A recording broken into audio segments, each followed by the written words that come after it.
In the shadows they wander alone, old ruins where fears have grown, eyes that watch from ancient stone, whispers chill right to the bone. Gothic castles rise in the night, ghostly figures glide out of sight, wolf howling under pale moonlight. Darkness creeps and grabs too tight. You have fallen into the Euro crypt. There is no escape from the Euro crypt.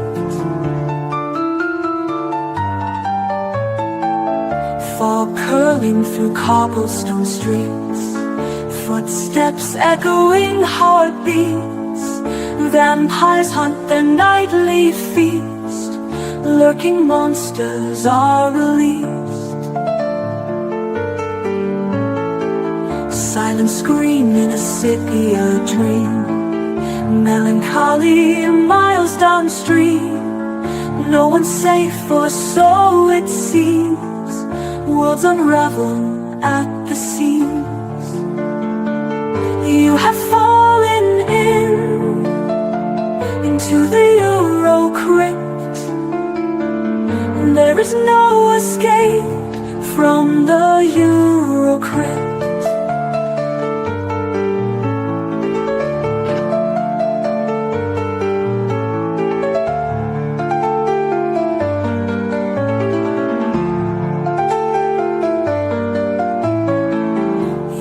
Fallen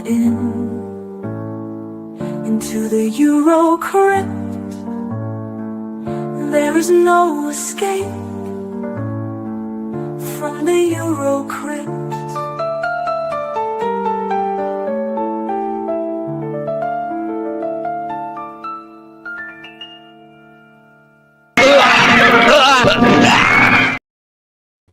All right. Hey, what is happening? We're Great back, intro. man. Yeah. Hell yeah. We're back, man. And tonight we're going to be covering some Spanish terror, some fan of terror, I guess you'd say. We got special guest Jessica Gruesome with us, artist. Introduce yourself. Hi, I'm Jessica Gruesome. I am a painter.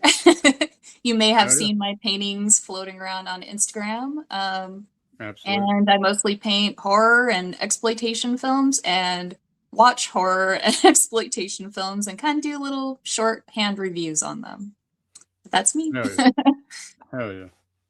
But yeah, we're going to talk about 3 films in particular, but we're going to kind of go over a little bit of Spanish horror in general, just kind of like the Franco regime and briefly, like nothing too crazy.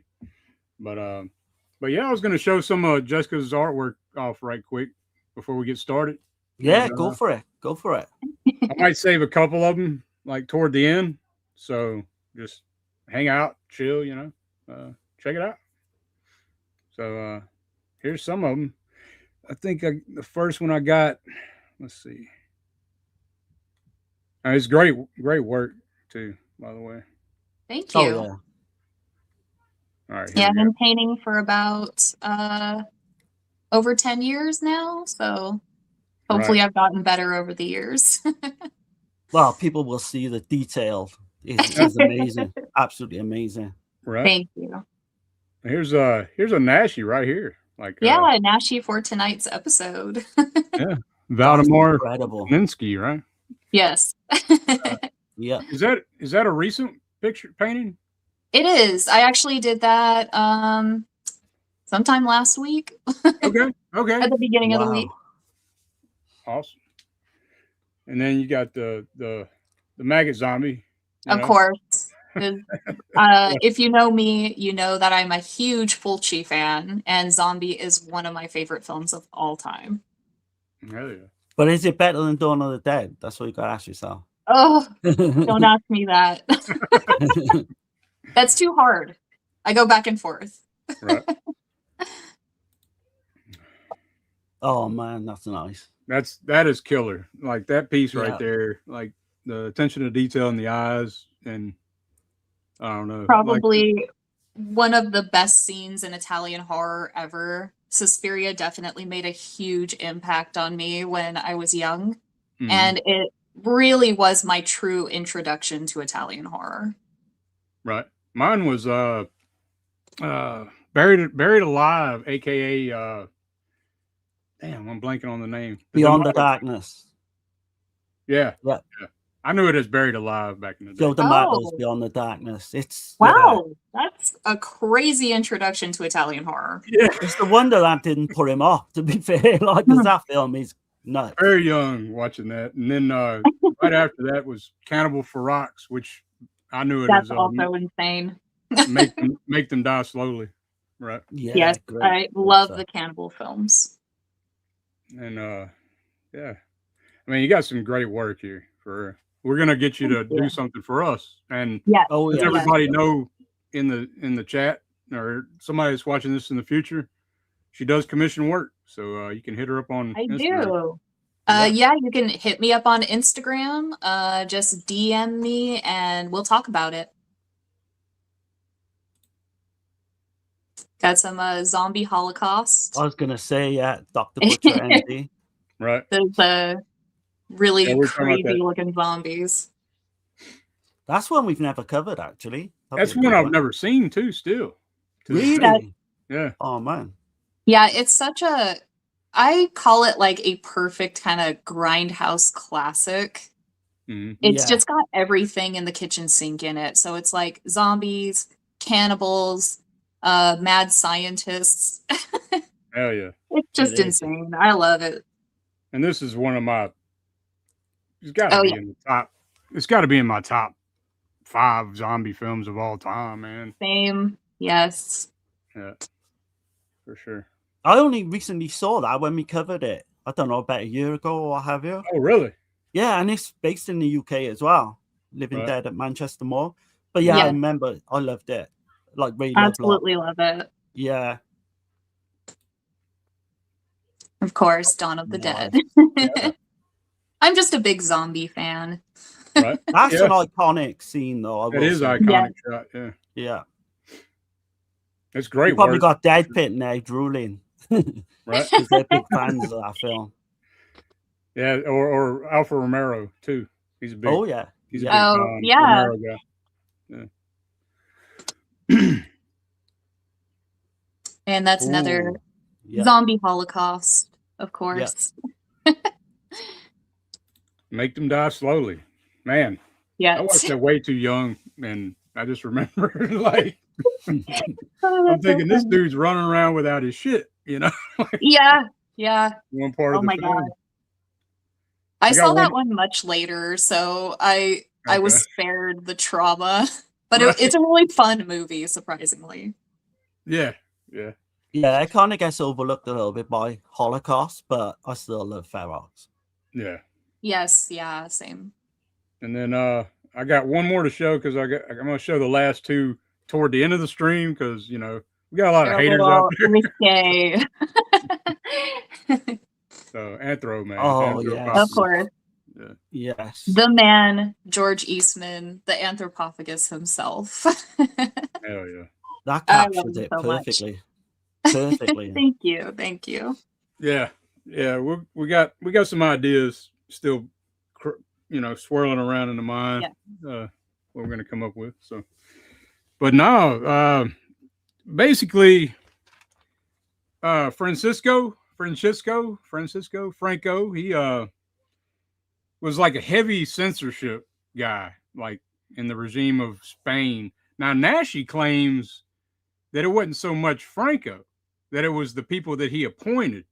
But then, like we were talking back behind stage a little bit about the Nashi cast guys. Oh yes. They said they had never heard that before, except from Paul Nash, about Franco not being strict, you know, as the people he appointed to censor films and stuff. But they were censoring any content on divorce, anything that went against the regime at all.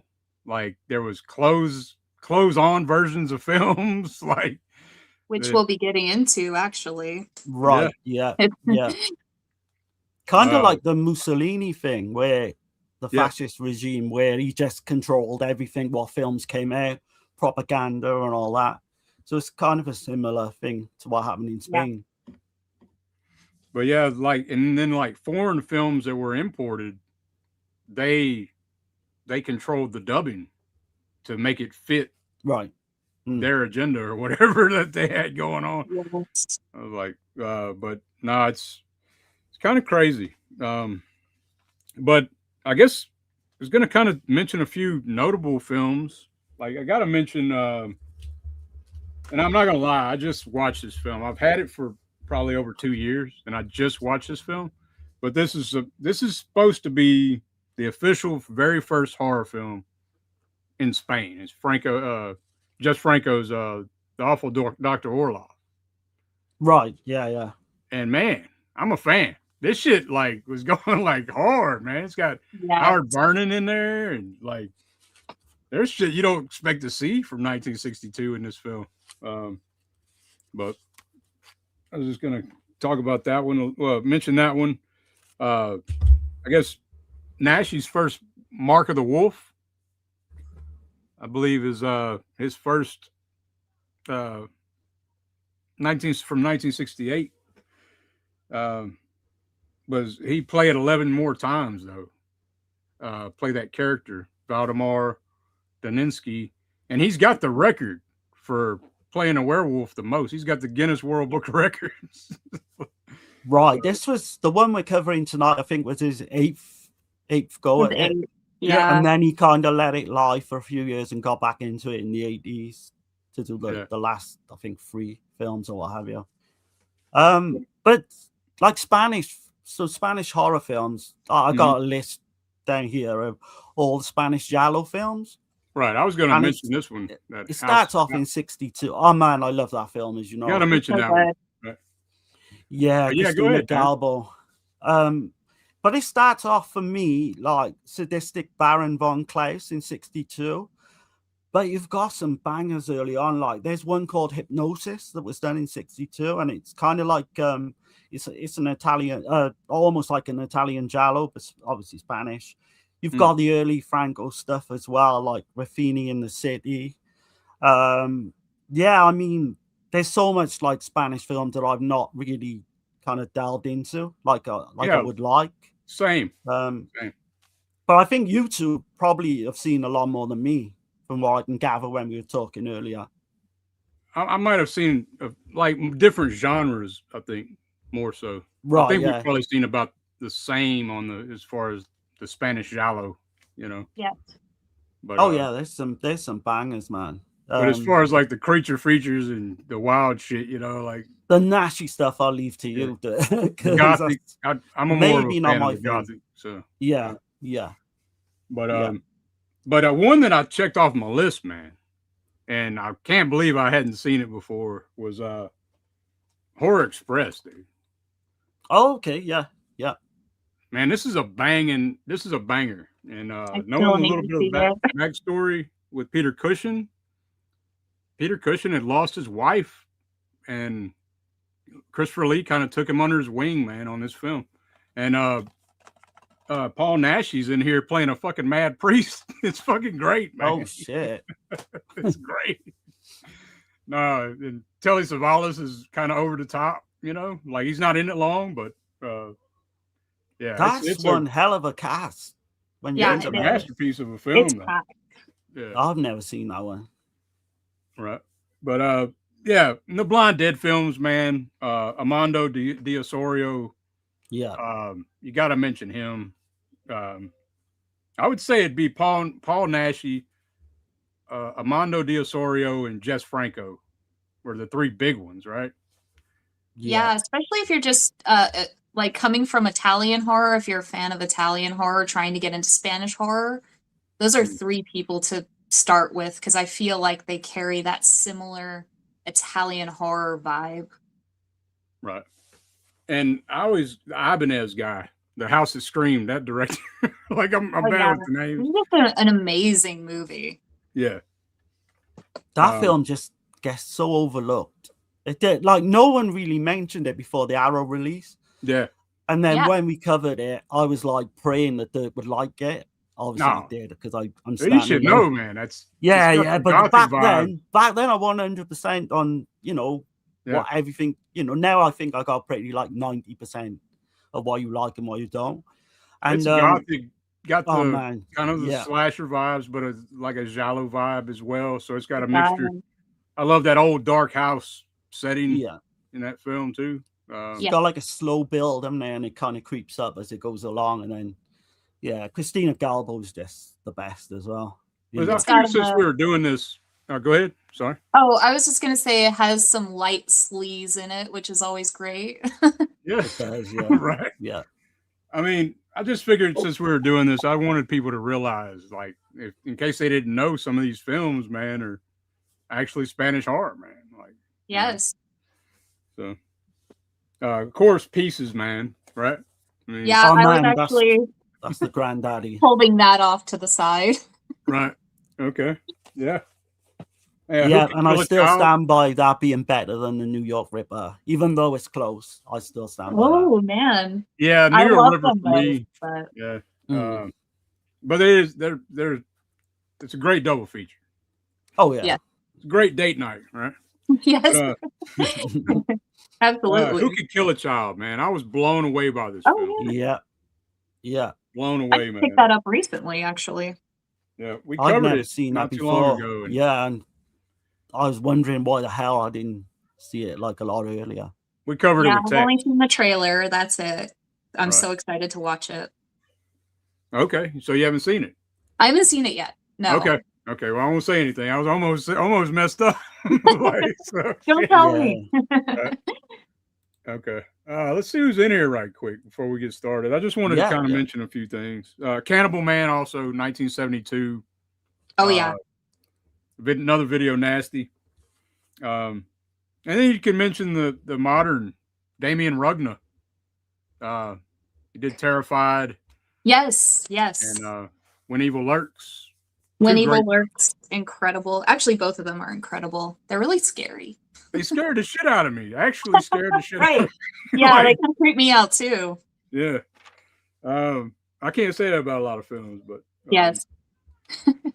But There's a few more I'll just mention quickly, if that's okay. Yeah. So there's In the Eye of the Hurricane oh from yeah, 71. We covered that, man. Absolutely. That's a great film. Yep. There's Murder Mansion, which I know Dirk's a massive fan hell of. yeah. From It's 72. amazing. That's got that old gothic kind of creepy mansion and Yes. foggy and all that. I love that. Yeah, there's a few. There's one called Sexy Cat. It's a giallo, kind of based on this cartoon character. I know Dirk hasn't seen it, and I'm not sure if I sent it to I've Dirk heard in that the past. title a lot though. It I is still haven't seen really it. good. It just needs a good release, and fingers crossed it might come out on Forgotten Charlie, because I think they're gonna mention one at the end of the month. It's either this month or next month, so fingers crossed for that. But no, there's Spanish giallo films, man. There's a lot. It is. Yeah. Have you heard of the one called The Bell from Hell? Yes. Yeah, the same director as what we're going to be talking about in a minute. And there's a big controversy over that film as well, which Kinda I'll weird. mention. Yeah, strange thing that happened. I'll mention that when we come to it. Yeah, when we come Yeah. to him. Okay. Well, yeah, let me go through the chat right quick before we get started. We got Scooter Gypsy Official. What's up, guys? What's going on? Hey, what's up, man? Adrian James. What's happening, man? Hey. Dolby Atmos. Rizal Baniri was the best. I hear you, man. Agree. He's up there. He's definitely up there. So underrated. I think Oh, she might be the best actress, actual acting talent. Like for me, I don't know. It's hard. Close between her and Florinda Balkan. I'd say he's right up there too. I would say Yeah. Anita Steinberg too. Like I'm a big Oh, fan yeah. of Steinberg as well. I think she's got some acting like I don't know. I mean, if you include Barber Steel as well, it's hard to Of get course. past the yeah. Well, Incredible. yeah. Let's see. Dolby Atmos, great channel, people. I appreciate it, man. Yeah, thanks, man. It's pretty good. Nice work. Are you talking about your paintings? Is that her art? Thank you. Thank you. That Suspiria is sick. Yeah. Thank you. Let's see. Are the paintings available for purchase? If so, where at? Very awesome work. You're very talented. Graveyard Video. They are available for purchase. You just have to DM me on Instagram, and you can find me at Jessica Gruesome. Yep. So, yeah, just message me and let me know which piece you're interested in. And I did put your Instagram in the description. So okay, cool. Yeah. Yep. Just find me there. That's where I'm. That's actually the only place I'm really active. I kind of have like a little side Instagram. I'm not super consistent on it, but it's more for like my short movie reviews and like kind of collection pictures. And you can actually find that on my main Instagram, just in the bio. Okay. Awesome. Yeah. Let's see. Scooter said that's one of my favorite films of all time. Let Sleeping Corpses Lie. Yeah. Yeah. It's a banger. Yeah, that suspense scene down in the underground, wherever the hell they're at, like the crypt, I guess. Man, it's a banger. You've got to watch that without the English dub though, because the English dub is awful. Yeah, like the English accents just made me laugh. Oh yeah, I watched both ways. I mean, I do prefer the Spanish better. So. Yes. Let's see. Scooter says, to this day, Tombs of the Blind Dead still have the coolest looking zombies for me. Maybe Burial Ground is a close second or tied, but it's definitely a neck and neck race. And the thing about the Tombs of the Blind Dead or the Blind Dead series, like they're like evil ass knights posing as Christians, like, and they come back from the dead.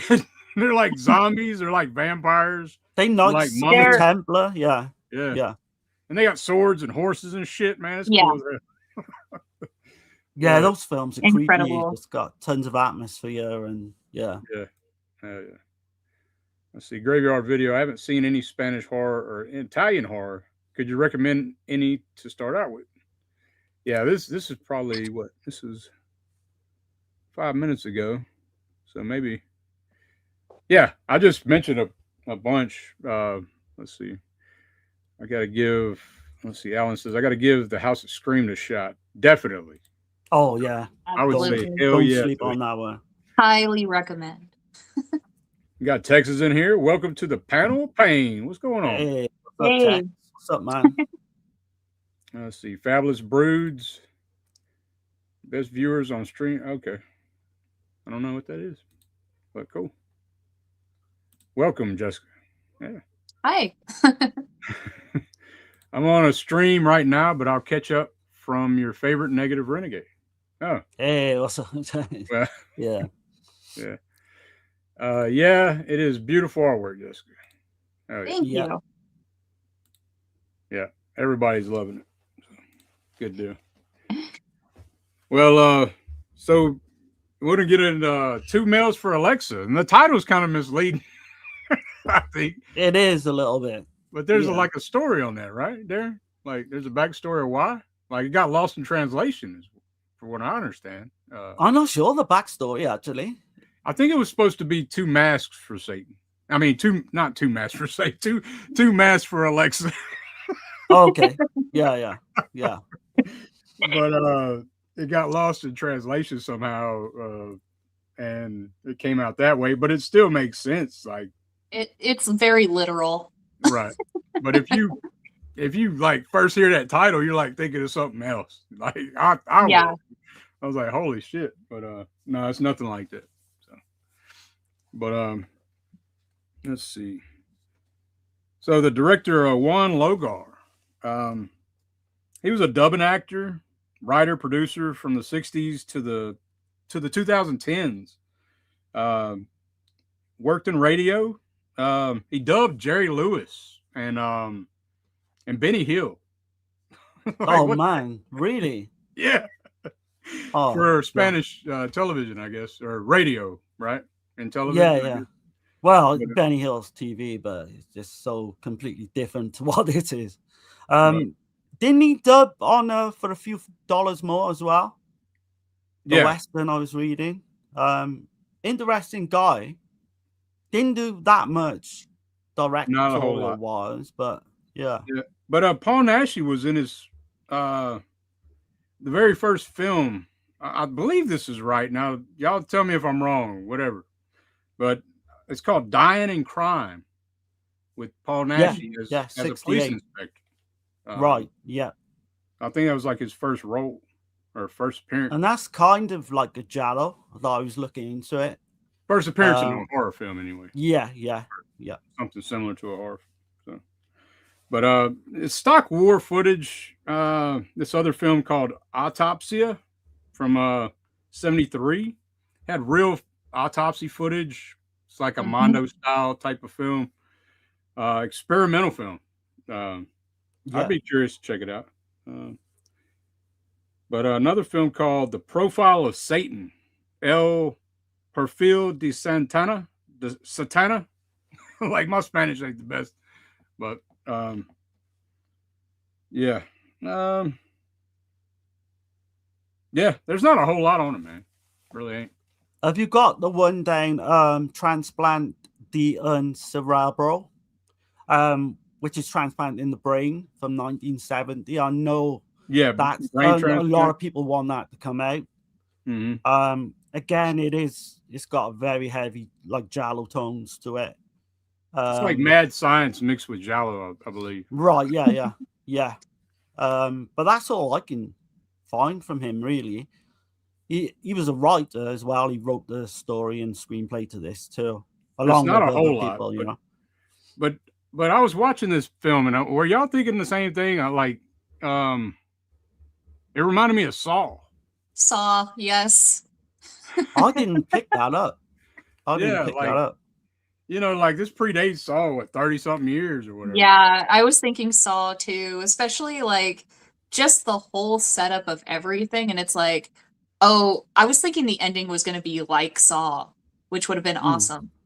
But, yeah. You know, the way it's it is what it is. The way it's all thought out and everything's kind of goes through flashbacks. I can see that now you say it, but I didn't put it two and two together while I was watching it. And the ending as well. I don't want to jump the gun, but I think the ending is superb to this. I got a clip. We can spoil it anyway, can't we? As we go. Can spoil this one because I think this one's fine. There's no definitive, like you kind of guess, but it makes your own. You got to make your own mind up what happens. Yes. Right. Yeah. But I'll play a clip right quick if y'all want. Yeah. Absolutely.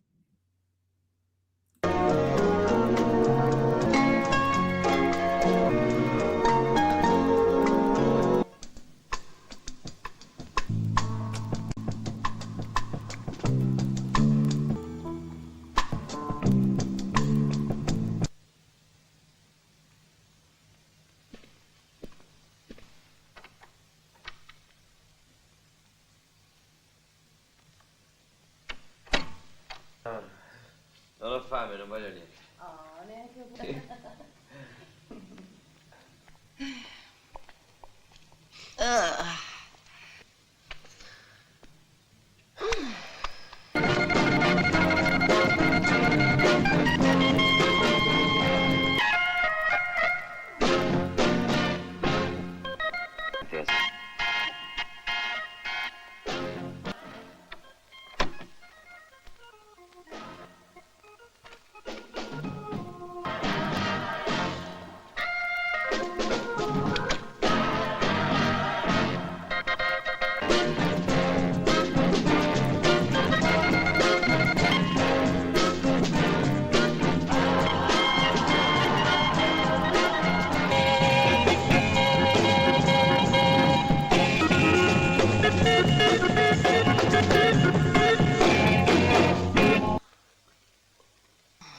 Alexa.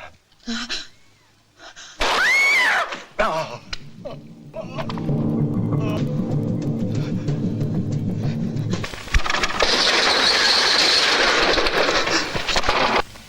giocato e ho perso. Ma come vedi neanche tu hai vinto, Alexa.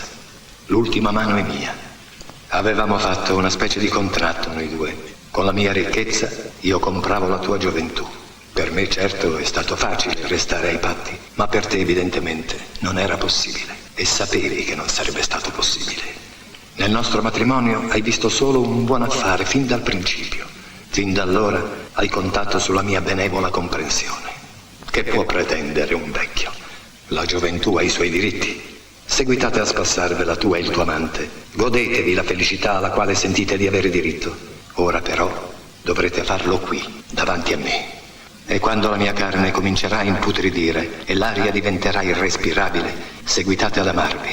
Il vostro amore è immenso, siete giovani, amatevi, chiusi qui con me, in questo sepolcro che ho costruito per noi tre. La vita ci ha uniti, seguiteremo ad essere uniti per sempre.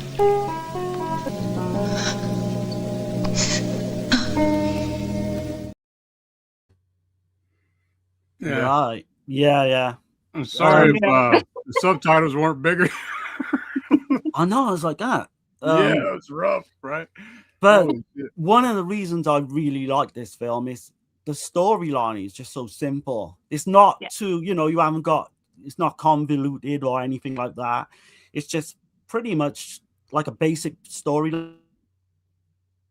Right. But But the I don't char- want to say that's putting it down in any way because things do get kind of interesting. Go on, Doug. Oh no, I was gonna say like the characters though. Like I like that you see one thing, you see the characters change, right? Yeah. So like the initial ambition of Alexa, where she completely changes toward like a certain point of the film, then she starts thinking about where shit went wrong and what she did wrong. I like all that shit. I even like the stuff with Petro, right? Yeah. Like Yeah. you see his whole backstory of why he's the way he is. Like it's done well, man. And this guy with Jurgens, what's his name? Kurt Jurgens. Kurt Jurgens. Yeah. He's in his 50s, man. Like in this Man, do you know what scares me, right? So Right. he's younger in this film than I am now. Right. So I'm thinking, shit, because he looks about 70, doesn't he? He's like 75 or something. I man. take it back then, things weren't kind to you. He you lived just, a rough life. Right. yeah, I mean, it is scary when you come to think about it. But that Near- guy actually played the Bond villain in some of the Bond films. Right. Um, Neri's yeah. 32 in this. Mhm. So how old is he? she's 32. I was going to say, I thought you meant him. No, She's in the prime. She's completely in her prime. right. But he's like an interesting actor. He was in the Mephisto Waltz in 1971, The Vault of Horror, the anthology from 73. Mhm. But I just want to quickly mention the music as well by Piero Piccioni. Yep. And that guy, I presume it's a guy, but he's got such a great kind of list of films. Crazy Desires of a Murderer, Illustrious Corpses, Jack L. the Stripper de Londres, which is Jack the Ripper, I believe. I think that's Nashi's in that one in 72. The Eye of the Hurricane, I could go on. So, yeah, he's got quite. Most people would probably recognize he's got something it's called Traffic Boom in The Big Lebowski. Okay. So, Yeah, so yeah. a piece of his Yeah. music was sampled for The Big Lebowski or whatever. So. But looking into like Rosalba Neri as well, she plays Alexa. She was got a great body of work as well. I mean, Top Sensation, which she actually was a assistant director on as well. Muck, Smile Before Death, Lady Frankenstein. Man, it's just the girl in Room 2A. It's just Oh an yeah, Lady incredible Frankenstein might body be of my work. favorite of hers. Yes. Yeah, it might be her best role in my opinion, but I think she does good in this one though. Like, I don't know. Oh yeah. She started off as well. I was reading up. So her nickname was the Italian Sphinx. She won like a beauty pageant, I think, as a teenager, and she trained at Centro Sperimenti di Cinema in Rome. she kind of she was offered like a Hollywood career back in 56, which she declined. And wow. she's never said in interviews why she declined that, which reminds me of the Mario Bava thing when he was offered a big career in America and turned it down as well. It But might she be was like in the over Barbara Steele kind of thing too, right? Barbara Steele, yeah. she turned it down as well. I think she made the right decision because she's one of the top actresses in these type of films, you know, and she almost starred in 100 films as well. But obviously this was a first time watch for both of you. Like Jessica, how, you know, what's your, because we're going to go through the film anyway, but I mean, what's your initial thoughts when you first saw this? I really like this one. Like you said, the plot is so simple, but it's effective. I love how fast-paced it is too. And the fact that they use like these flashbacks to tell the, you know, actual story and like how the characters actually are in their relationship with one another is really interesting and really effective. I really, really like this movie. But yeah, I was also going to say that Rosalba Neri is fantastic in this movie. And like you said, she changes at a certain point during, I'm assuming you're talking about during like a certain incident that happens to her. And she kind of starts reflecting on things. And it doesn't over explain things, but you can tell that the characters' relationships are complex. I really, really like it. Yeah, I'm glad it don't over explain. You know, Yeah, that's why it doesn't a lot of need these to. films they don't, and that's why I appreciate the shit out of that. I can't stand somebody trying to spoon feed me what's going on. Exactly. Yeah. But no, you see, she's not just some vile, heartless, you know. Yeah. So that's a little different. So Like you kind of sympathize with all the characters in this to a degree. yeah. Yep. I That's think a so. damn crazy. Like I apologize again because the subtitles were so small. If y'all couldn't read what was going on, but that is a damn good, like, the revenge plot is like, holy shit. We're gonna be stuck together.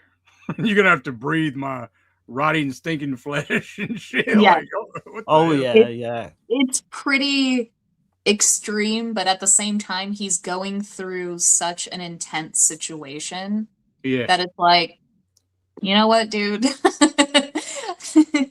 Yeah, he's like, there's no fool like an old fool. This is your revenge. Yeah. Right.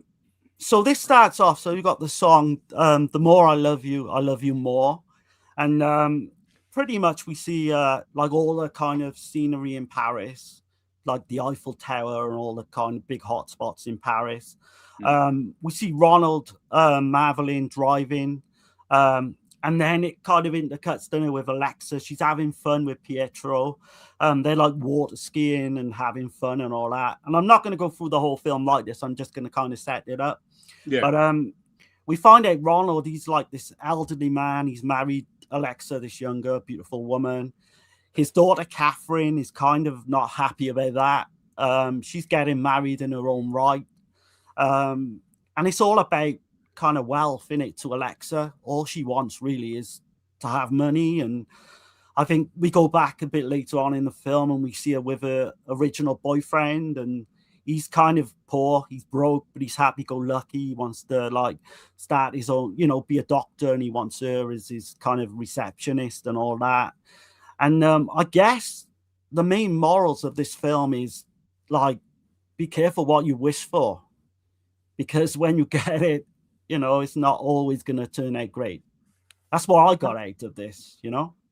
Yeah. I mean, yeah, it's definitely about betrayal and greed and aging and like just kind of overlooking things because you're lonely and shit. Like there's all kind of shit going on.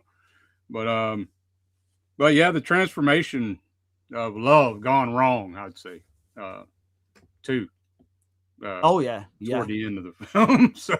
And I mean, early on, we see what's going on, you know, when he confronts the two of, so she's like, Alexa's having an affair, obviously, with Pietro. He's watching them from afar at first, and then he kind of creepily in the same kind of house when the creeping through the, you know, watching through the door and that.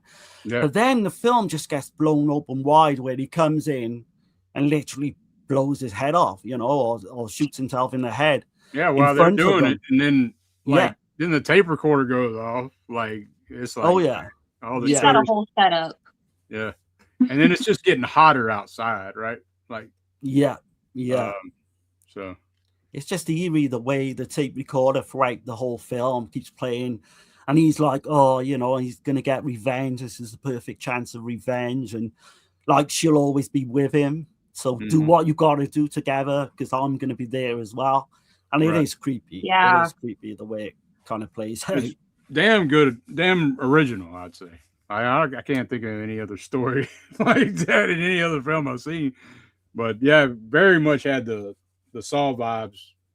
Two people trapped with a tape recorder and a dead body, like in the floor.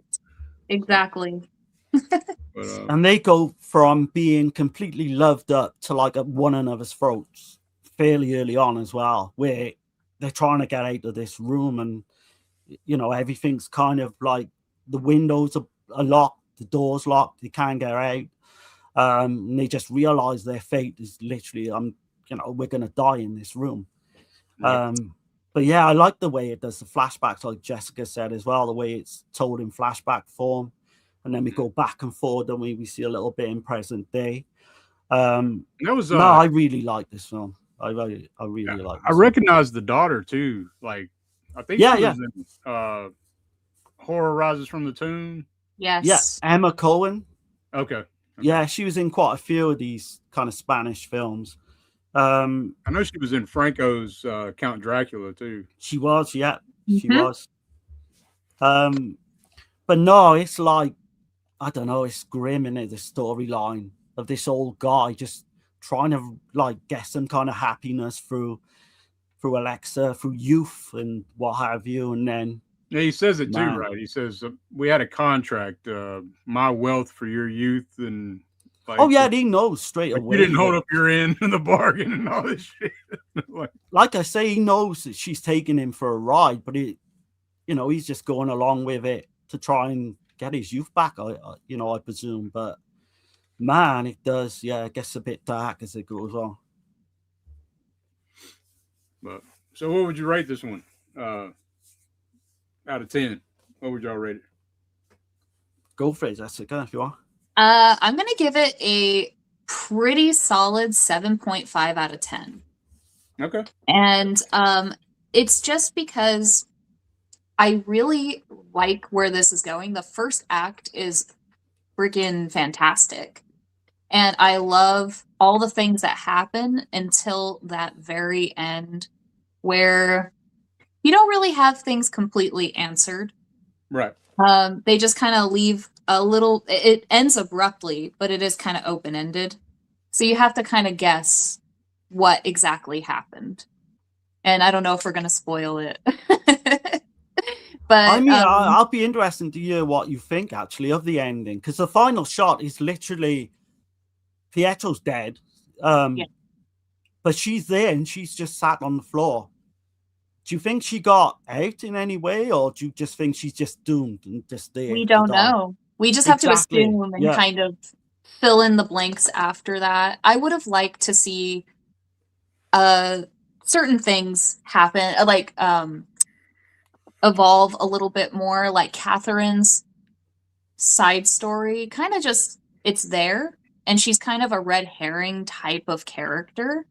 And you think that maybe she has something to do with her father's insane revenge plot, but she doesn't really have anything to do with it. She is definitely also interested in his money.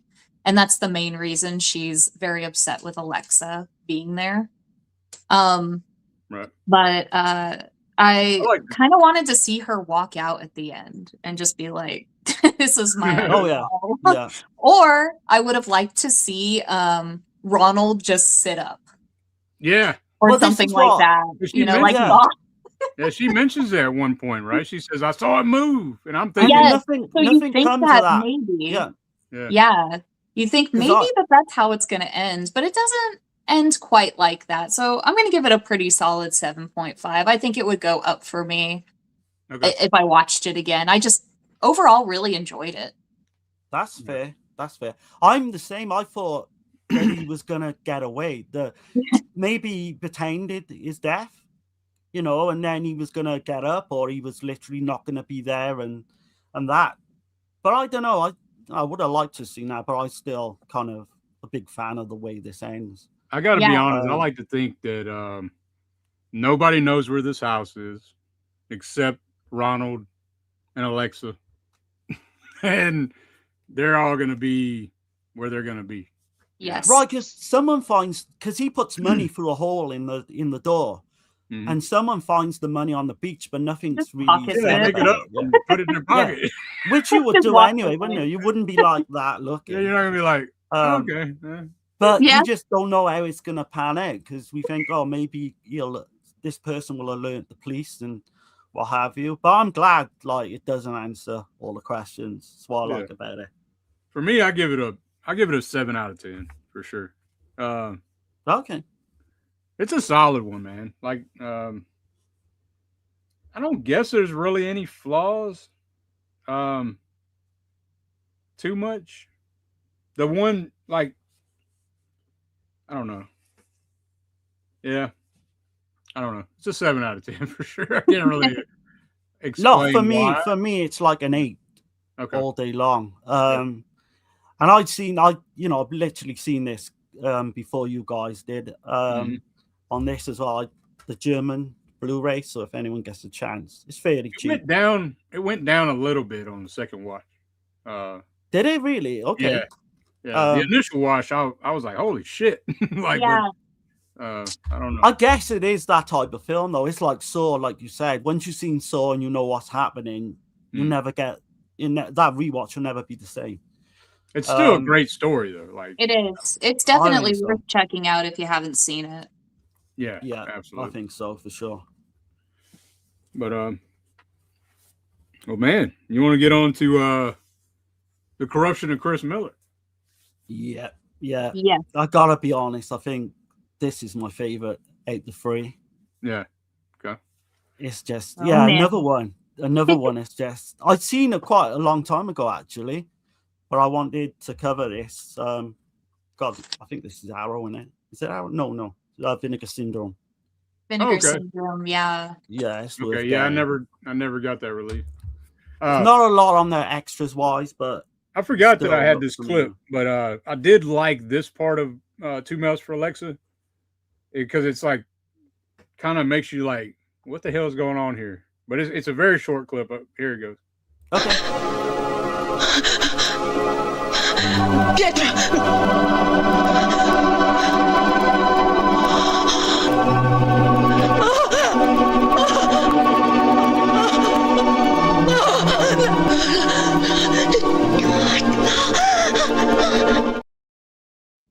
Yeah. I dig Yeah. that shit, man.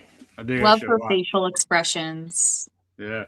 But just briefly, just going back to that just for a second. So the French releases like reported having hardcore pornography in some of the scenes. Yep. And like obviously the theatrical cut that we've seen is more like a softcore erotic thriller in a way. But yeah, there was a Spanish version that had alternative clothes scenes as well to replace Rosalba Neary's like nudity.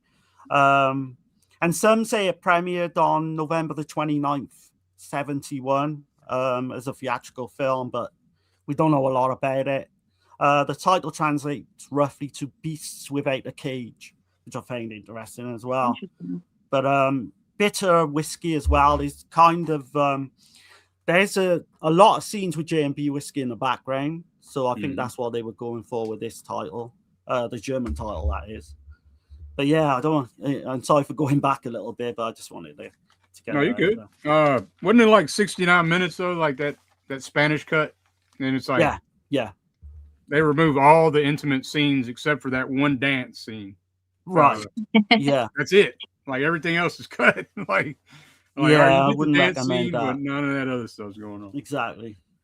But yeah, man, pretty solid. I guess I'll play the clip first this go around, or I'll catch the chat right quick. Let me catch the chat. Okay. Yeah. I'm all over the place. Yeah. So let's see.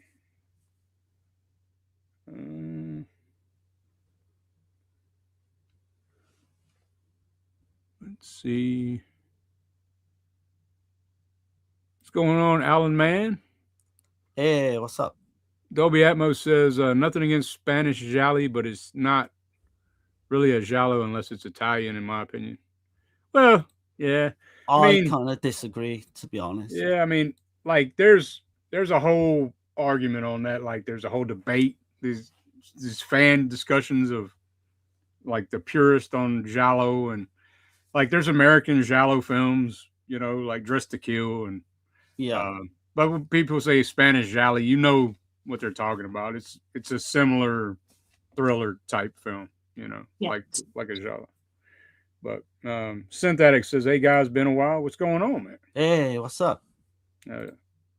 Graveyard Video looks like the movie was shot well. I could dig it. I think, yeah, absolutely. Oh man, it looks great. And that's another thing. Like a lot of the Spanish productions are co-productions with Italy and France and like Germany. Like they all kind of like, you know, work together in a lot of this stuff. You know. Yes. Let's see. Synthetic says, "Did you know you are streaming with portrait style skinny vid windows, not landscape? YouTube glitch? No, it's actually 2 versions of the stream. So some people like that version. So that's why I started doing that. Well, it was like an option, so I just went with it. So it's if you want to watch on your phone. Yeah, if you like the old school, the other version, just click back out, go. You'll see there's another link. But let's see. Appears normal on the Dead Pit stream. Yeah, absolutely. See Dan Shine. Shout out, guys. Good to see you on here, Jessica. Yeah. Hey. Daniel in the house, man. Flesh Wound features. We do the Dead End Drive-In with Dan as well. So, Fat Pig the Conqueror. Hey, what's up, man? Got Red the Dawn. Y'all streaming the boxing matches? Huh? No. No, probably not. Let's see. Is the movie Images from 1972 a good film? Actually, it is. We 100%. covered that not too long ago. We did it on the Dead End Drive-In, wasn't it? I think. Yeah, with Dan. Yeah. It's for me. It's one of my favorite type of. You could almost call it like a repulsion type Polanski kind of film. You know, unraveling mind kind of shit. Yeah. Bombastic Reviews. What's going on, man? Hey, Jonathan. What's up, man? Let's see. Y'all are in a rectangle tonight. Fucking me up. Well, click out. Go to a different link, man. There's 2 links on the channel. So, or you can go to Dead Pit's channel. Check it out. So, yeah. But yeah, man. So we're gonna get into the corruption of Chris Miller, or Behind the Shutters is the US title, or the UK title, Sisters of Corruption. So, I don't know. I like the corruption of Chris Miller, I think. Still. Yes. Oh, it's perfect. Yeah. Yeah, it really is. Yeah. So I'm going to play a clip right quick, and then we'll get into it. There we go.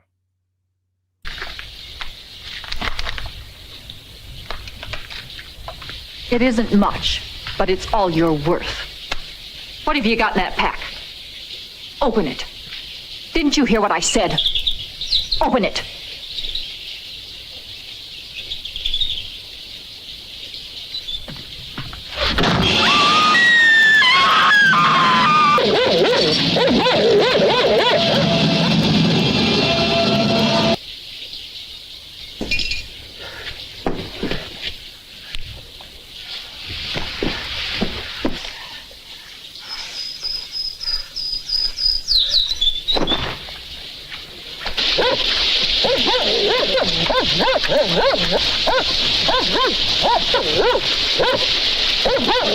Give me the letter. What letter? You always wait in the garden for the postman, so I never know who writes to me. Do you think I haven't noticed? They're all right over there. I haven't even opened them. I saw you hiding one in your pocket. You mean this one? Give it to me. You think it's from your father, don't you? Would you believe me if I tell you it's not from your father? I'd rather see for myself.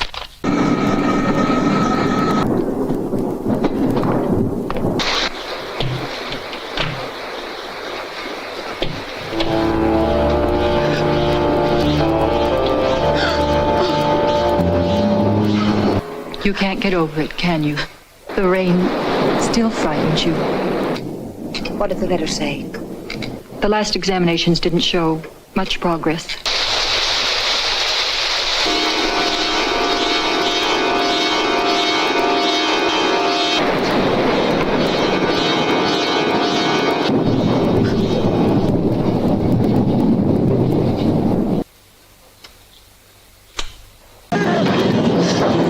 Stop it. Don't be afraid. Give me the knife. Give it to me.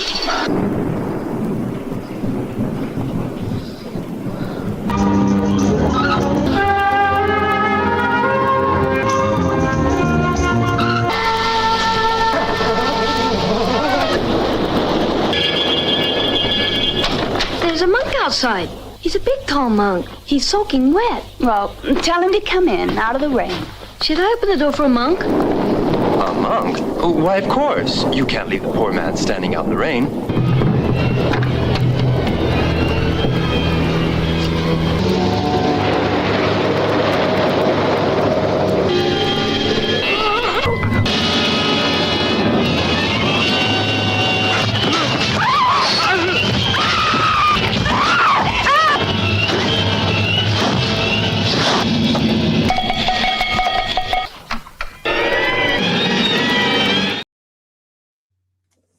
All right. Yeah. I spoiled a little bit, but not too much. That's It's a so good take good. Yeah. for the film. Yeah. Yeah, I I didn't mean, spoil the main thing, right? So, Yes.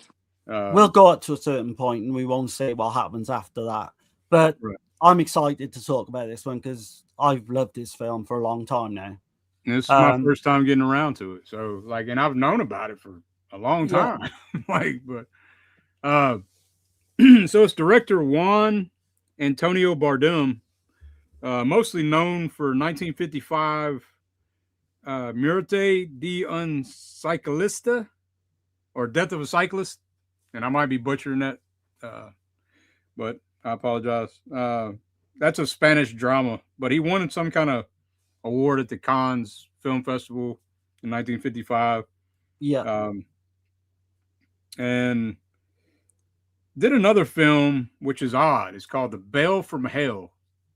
Right. And there was another director that died.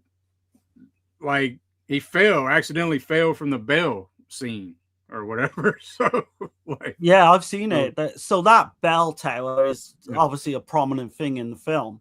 And I think it was the last maybe 1 or 2 days of shooting. And he was up there obviously trying to do something, maybe trying to get a shot or something, and he fell to his death. And literally Juan Antonio Bardem finished the film for him. Okay. It's not a bad film, actually. And it's only just recently got released in a big box set. Oh, wow. Okay. Yeah, I think, is it Severin or Vinegar Syndrome? That big Spanish kind of box set they done. Yeah. So he didn't do a whole lot on it then, right? No, literally a day or two. He just, Oh, okay. So he's uncredited, but everyone knows that he finished the film. Okay. But yeah, he's known. He did another. I'm not gonna like mention a whole list of stuff. There wasn't a whole lot I could find. There's an adventure film he did called The Mysterious Island in '73. It's a Italian, Spanish, French co-production. So yeah. But and he, of course, he acted in this as well. He played Pedro. Oh, really? Yeah. There's a few of his family members actually played small parts in this film. Oh, wow. Okay. Yeah. It's written by Santiago Moncada, and he's done over 60 screenplays. He was a novelist, a playwright, screenwriter from Madrid. Did tons of westerns, crime thrillers, dramas, comedies, a lot of gialli and horror, Italian, Spanish co-productions. You got Hatchet for the Honeymoon, 1970. Yeah. Cutthroats 9 from 1971. That's like a Western slasher type hybrid. It says it's a brutal revenge Western with graphic violence. Oh, yes. Yeah. Yeah, I definitely need to check that out. And another film called Rest in Pieces, 1987. Yeah, the same director, I think. I think that was the same director as Pieces, the actual first. So I might be wrong on that, right? Okay. I know he's done a few. I think it might have done Grave Robbers and those type of films as well. Okay, this is like a inheritance plot mixed with a ghost story and a satanic cult. So I'd definitely check it out. So. But that guy actually wrote All the Colors of the Dark as well. Oh, Sergio wow. Martino. Okay. Oh. Yeah, and that's one of my favorites, as you know. Okay. Santiago Moncada wrote All the Colors. I didn't know that. Okay. Yeah. All right. I don't know if you've got anything on the music. Waldo de los Rios. Yeah, I had a little bit on it. Go on. Yeah, I don't want to steal your thunder. No, you're good. It's not a whole lot unless you got more. But he had a knack of transforming classical music into pop music. So European classical music transforming into pop music. Argentine pianist, composer, and conductor. He killed himself with a shotgun. Severely depressed. I believe he had a bad alcohol addiction and tranquilizer addiction. Wow. And he was married to actress Isabel Pisano. She was in Fellini's Casanova in '76, but I think he was struggling with his homosexuality or something. Is why he killed himself. But yeah, that's all I really had on him. But he did the music for Would You Kill a Child or Who Could Kill a Child? The House of Screamed. Okay. As well. But funny enough, well, not funny, but this actress, the lead actress I'm going to mention, is called Jean Seberg. And weirdly enough, she committed suicide as well at a very young age. Yeah, 40. So she plays Ruth Miller, and she's an American actress. She became like an international icon for roles in French New Wave cinema. She won a highly publicized talent contest, beating 18,000 contenders for the title role, literally, in Saint Joan, where she plays Joan of Arc. She didn't do that many films, obviously, because of her age when she died, but she was really heavily into like activism. She was a member of the Black Panther big movement there, and they kind of think her death might be linked to that. Officially, she sat herself in the car and committed suicide, literally, with the fumes of the car. But she got like an interesting background. I actually think she kills it in this film. Pardon the pun, but she's amazing. She is amazing in this film. Talking about is it Marisol? No, Jean Seberg. Okay. Who plays Ruth? Yeah. Okay, Ruth. Okay. But Marisol's a different kind of character. So she was like a child musical star, and she's on the same track for quite a few films. Even up until recently. This was her first film without doing like a musical number, right? Yeah, technically, because she does sing like a verse of a song, doesn't she, during the film? Or one break, and he gets his guitar out and that. But yeah, you've got her. So she wanted to pretty much get like a new image out there where she's not this kind of young kid type thing. This is more edgier, of course. You've got Barry Stokes, who plays Barney Webster. He's a British, an English actor. He was in Prey, but he didn't do a lot. He did like Hammer House of Horror TV series and Hawk and Slayer. But yeah, this has got like a really interesting cast. Again, I want to like say, ask both of you, because you come into this new, what your initial thoughts are. Go, Jessica, if you can. All right. My initial thought after watching the whole thing and seeing the dynamics of the characters, especially Ruth and Chris, it kind of reminded me of the movie Singapore Sling. I don't know if you guys have seen that one. I It's have kind of not seen a weird psychological neo-noir that's really fucked up. Okay. Okay. But I'll check it out. yeah. I've never seen it, but Oh, it's so good. I think it came out in the 90s actually, but it's all done in black and white. It's very surreal. I've heard of it. I've never seen Yeah.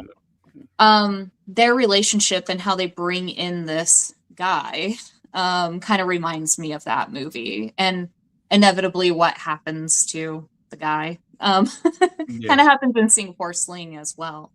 But yeah, I thought that this was fantastic. It's a great psychological thriller. It kind of does have that giallo vibe to it, but it's not quite a giallo. It does have that, like, it gets to a certain point in the film where it's like, okay, who is the killer? And you're trying to figure it out. But yeah, it just remains kind of a psychological thriller throughout. I really enjoyed it. There's a great clue though. After you see the film all the way, and then you, like, I went back and watched it again. I watched it twice as well because it was just so good in the first place. And I also watched the special features on the Vinegar Syndrome release of it. So kind of got that interview from the director, which was pretty interesting. He kind of just, talks about his whole film career and like the fact that his films were kind of censored due to him being a communist. Right, yeah. And I feel like that's probably why a lot of them are so hard to find.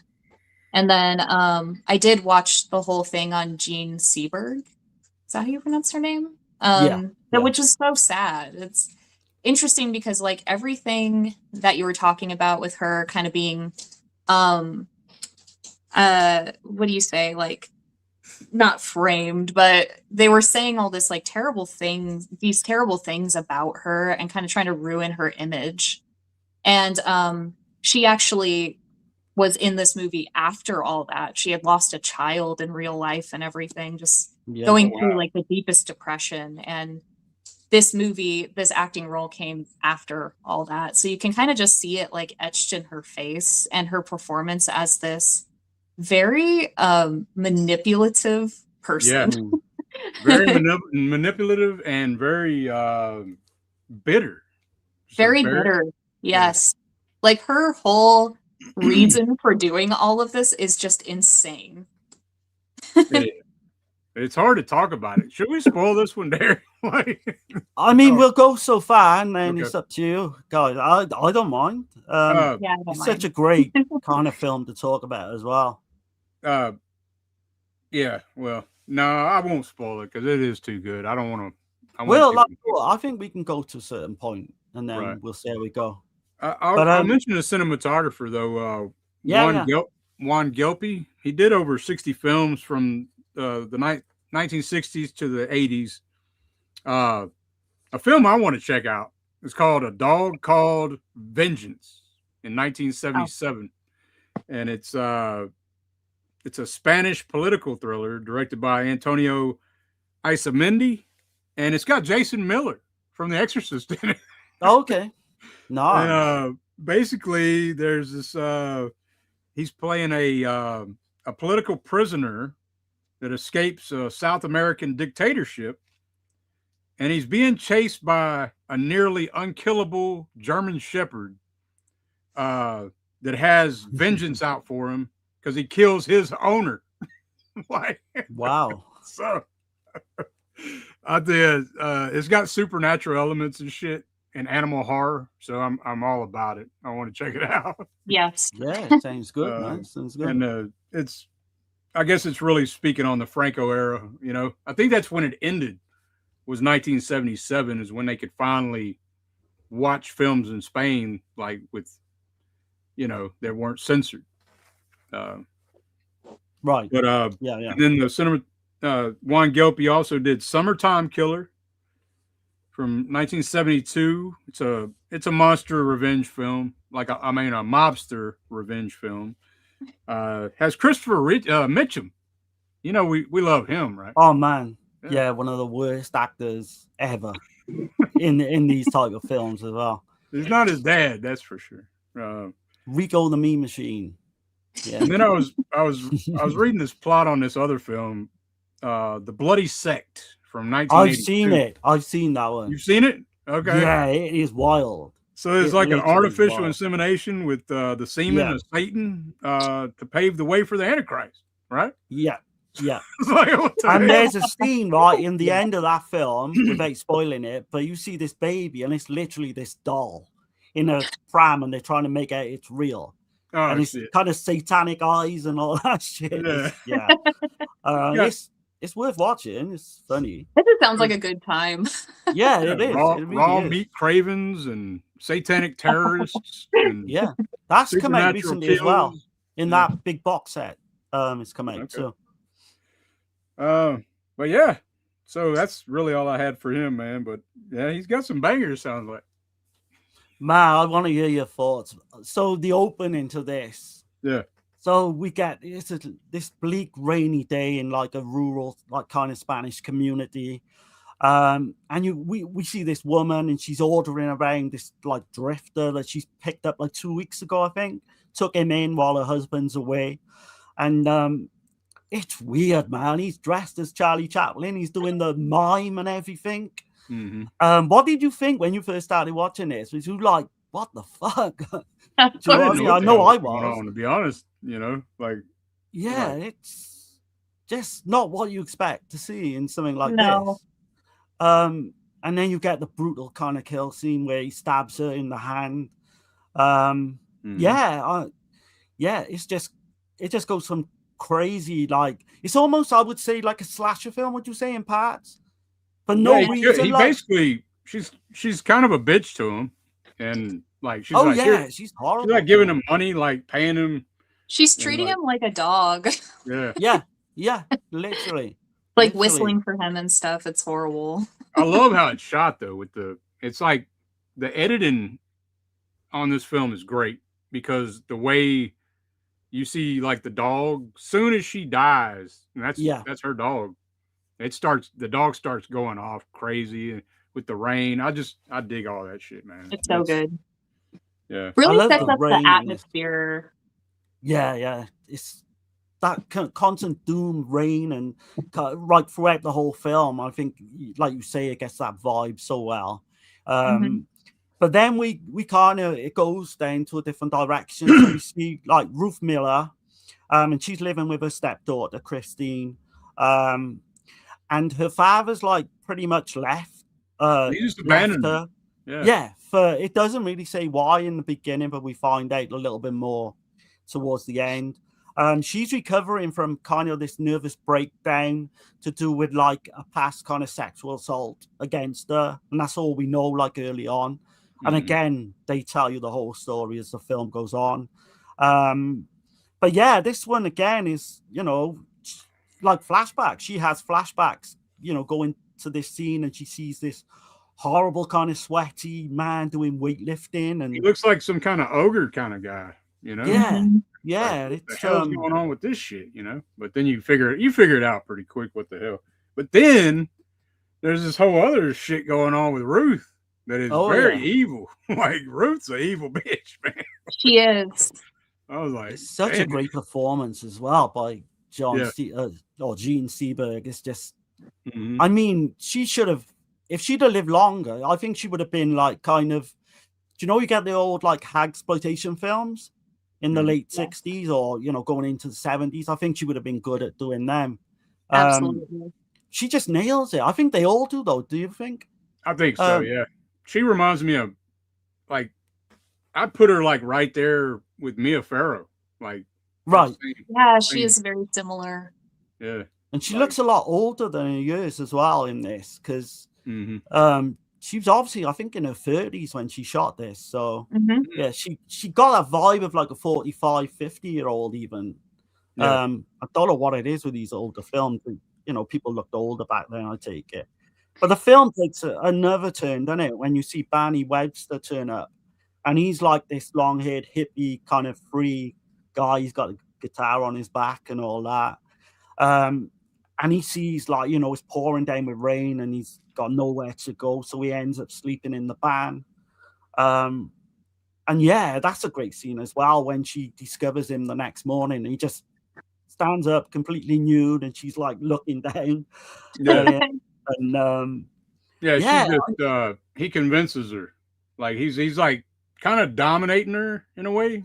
yeah, I got that as well. Yeah, But yeah, like almost very like he cocksure likes of it, himself, you isn't know, he? like but Yeah. he's like gonna be a handyman. And he's just like it's just matter of fact kind of shit going on, you know. But he gives a job to himself, doesn't he? Literally, Yeah. he's like, Yep. you know, I can do the job. But they obviously early on have like this sexual encounter, shall we say? Mhm. And it gets weirder from then on in because he kind of takes a liking to the daughter, doesn't he? The daughter-in-law, Chris. And we see that great shot where I think the director just loves seeing her on a horse because we've seen that quite a bit in this film. Yeah. She's either riding Yeah. a horse or a bike or what have This you. is and another film though, like where Barney, like a character changes, you know, even though Yeah. they've done the vilest shit, you know, but then there's like a whole nother side to this character. Like Yeah, interesting. You think that he's kind of this like sleazy kind of guy taking advantage of the situation, which he is, but then he sees what the situation is really like between this mother and daughter, and he really starts to feel that something is very wrong. yeah, and he's not with it. And Yeah. then he falls in love with damn, I'm blanking on her name. Oh, Meredith. Chris, you mean. Oh, I don't know her name. What's her name in the Chris. Chris Miller. Yeah. Damn. Yeah. Holy shit. But no, he falls in love with her, and then there's like this whole then there's this the film changes. It goes to this whole other thing. You've seen in the clip. Like you're like, what the hell? He gets kicked out of the house basically at some point in the film. And then it cuts to a whole nother scene where this whole family gets brutally murdered. And you're like, what the? Yeah. That's what I mean. The slasher element comes in completely like random as well. Feels like Because it's we from a see that different first film. kill. Yeah. Yeah. And I mean, I love that scene where he slaughters the whole family. And he It's even so looks brutal. like he looks like the killer in I Saw What You Did Last Summer. Do you know? Or Know What You Did Yeah. Last Summer. He's got that With same the raincoat and raincoat, everything. and that comes from nowhere as well. And we see this family early on. Because I think he buys the young boy like this toy, doesn't he? For no reason. It's just in this shop and he just buys this toy for him and the young girl Chris as well. But yeah, I mean, I don't know, man. What do you think about the sexual chemistry between Chris and her mother-in-law? Yeah, that was weird. Like I thought Because it's hinted upon that they're But that's maybe her having stepmother, a right? lesbian relationship. It's kind of hinted, yeah, that she's like taking advantage of her and like kind of, in the I moment. don't know, like grooming her in some way and has her under this full control. And it's for her own revenge, pretty much. Yeah. Yeah, you wonder who's the most like manipulative out of all these characters, you know? And you could argue that all three of them are in a way. Well, I feel like Chris though is the innocent.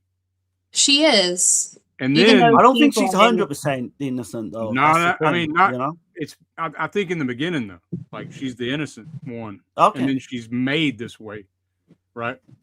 I think Yeah, she's- don't you think she's like manipulating, the mother-in-law as well? Well, By literally, she's having these flashbacks and nightmares, and she's calling to her to come into her room, and obviously that's when, they start to kiss a lot, and we don't know if it's a full-on sexual relationship. At this I think point, that but- has to do with Ruth though. I think Ruth fucked her I head think up. Ruth is the cause, yes. I think Chris was the innocent, and then we see a change toward the end of the film. Oh yes, It's even such said a great, out such loud. a great ending. Yeah. Yeah. But when the father leaves them, or didn't he say like a story to Chris when she was younger about Little Red Riding Hood? Yeah. And you can kind of see that's part of this story in a That's way what's as going well. on. It plays Yeah, out, what she said. foreshadowing.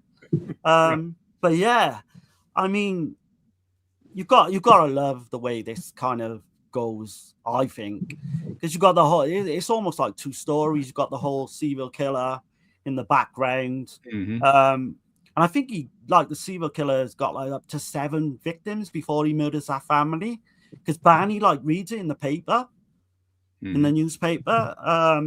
So you've got all that going on as well. You've got this freeway kind of love triangle, if you will. And yeah, it just takes a turn, doesn't it? Because she kind of boots him out and says, "Look, I don't want anything to do with you. Why don't you just go?" But he ends up coming back and, yeah, just looking for money. But then when you realize why, because I don't know how far you want to go with this. I wouldn't go no further.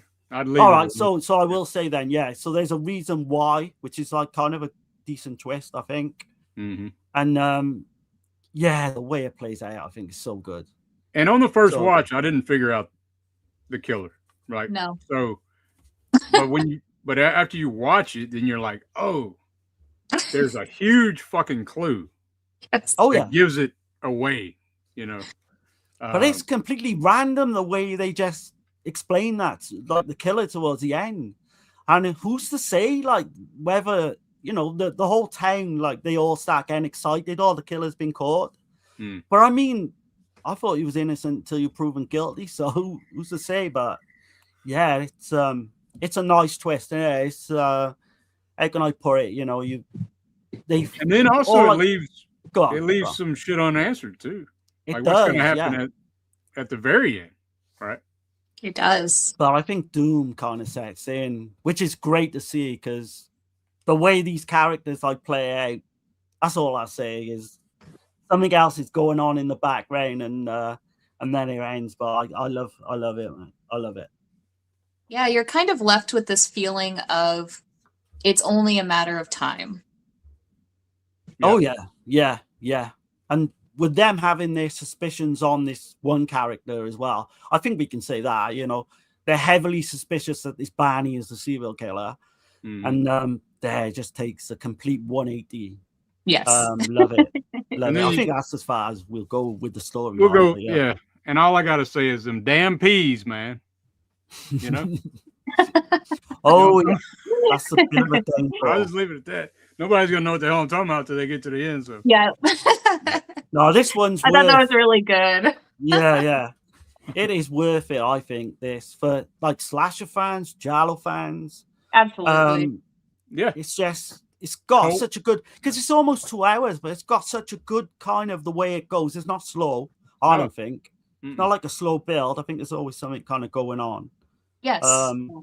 Yeah, I mean, yeah. But I will say Chris is severely damaged. Oh yeah. And Ruth did not help at all. No. She's part of the reason. She definitely made things a lot worse. Right. You kind of feel sorry for at least one of those characters towards the end. Yeah. Without giving it away. Because I think they kind of got drawn into it, didn't they, really? But like Dirk said earlier on, she's kind of an innocent character. I think people would have worked that out anyway. But yeah. Great film. Definitely check it out. Yeah. I mean, I'll say, man, it's an 8 out of 10 film. Okay. Yes. Yeah. That's where what about you, Jessica? What would you say? Yeah, also going to give it an 8 out of 10. It was so solid. And I watched it twice, and I feel like it's got that really cool rewatchability. Even when you do know what the twist is going to be, it's like seeing the clues, but also getting to explore these characters even more because you know what's going to happen. It's really great. Yeah, there's other things going on that you don't like. I guess that's any film, but this one in particular, there's a lot to process. The way it moves and everything. They done 2 alternative versions of this film, right? With 2 endings. Did you guys read anything about the other ending? No. I know. All I know is I just didn't have time. I think it's on here actually, but it's not as downbeat. The alternative ending. That's all I know. Okay. Whereas this is completely downbeat. Yeah.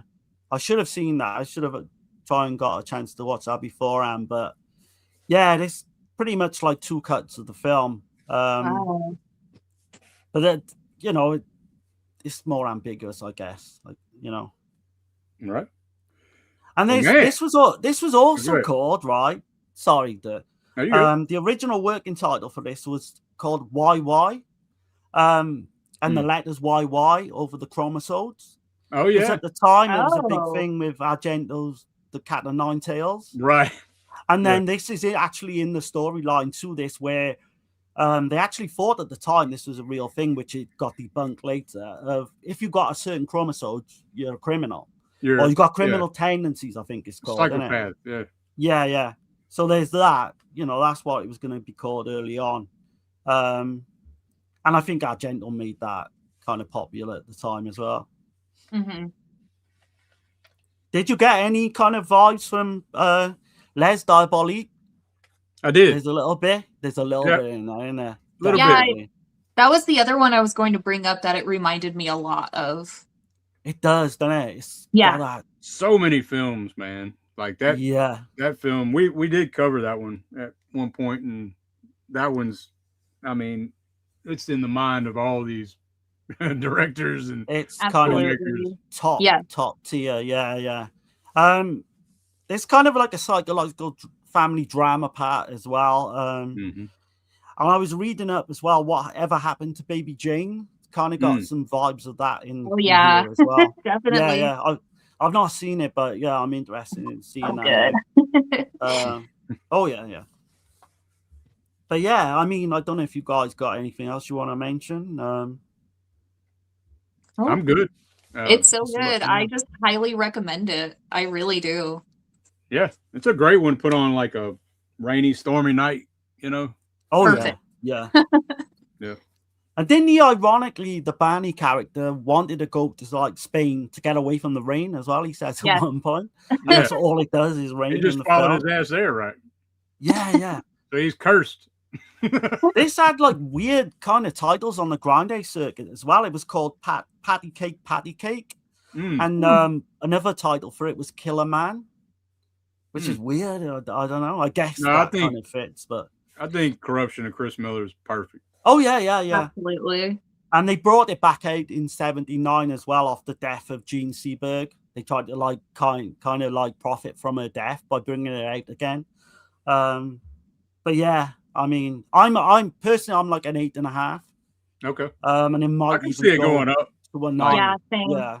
And I will watch this regularly, probably. You know, it's definitely got that watchability factor, like you say, rewatch. Because now I want to watch it again. Talking to you guys, so do you know what I mean? Yeah, I need to go and buy it. I actually rented it. So Slasher fans will love this, I'd say. That's cool that you get to rent. That you can still rent films. That's crazy. Yeah. Yeah, I am very lucky. Very lucky for me. One thing that threw me off, like it's not that big of a deal. Like at the very beginning, though, when he's dressed up like Charlie Chaplin and he's wearing makeup, but then when he comes out of the house, I know what you're gonna say. He's got a mask. Yeah. And I'm like, what the hell's going on here? Like, are they fucking with me? What are they doing? It's so funny. Yeah. But he sets the body up as well, doesn't he? He puts like the hat on her head, like kind of like he does a whole Charlie Chaplin bit with it. It's so bizarre. And of course they go to the cinema at one point, don't they? And there's a Charlie Chaplin mime on the screen then as well. Yeah. That's her. It's the woman that was murdered. Yes. Yeah, she was playing that role or whatever. Yeah, it's crazy. Yeah. But she was kind of a, you know, yeah. Oh man, we're gonna get into oh man, the Magnifico, fucking Paul Naschy, man. Paul Naschy, the legend. Yeah, Werewolf and the Yeti, man. It's a nasty we never have covered.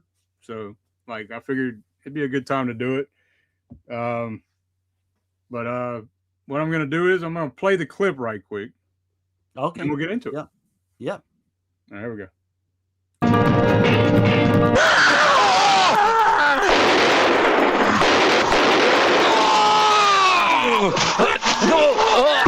Joel, wake up, Joel. Let me alone. Listen, Joel, you'll have to go to Karakoram. The pass of the demons of the Red Moon, eh?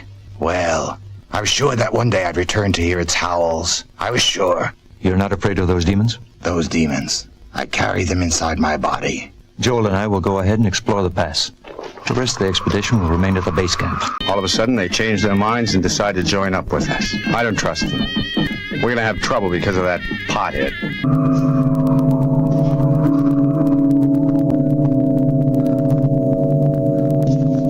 I've lost my way. I thought this light was my salvation. Please help me. I don't know where I am. This is sacred ground. Only those chosen by Mola. My sister Yadnika and myself have been chosen to guard this sanctuary. She will decide whether we can give you shelter. He's very strong. He will be a good companion. And a passionate lover. When the full moon shines in the sky, our solitude will have ended forever. What happened? I must have passed out. You just rest. You have been very ill. Almost to the point of death. No. This nightmare can't be true.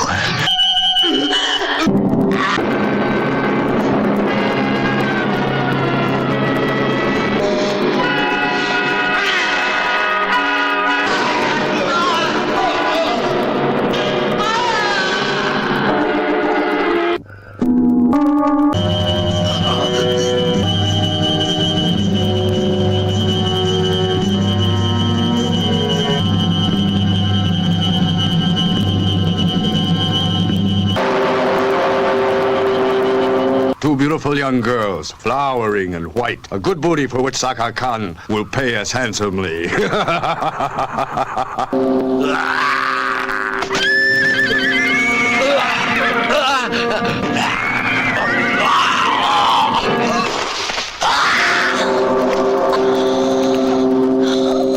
it to her, boy. Come on, boy. Come on. Come on.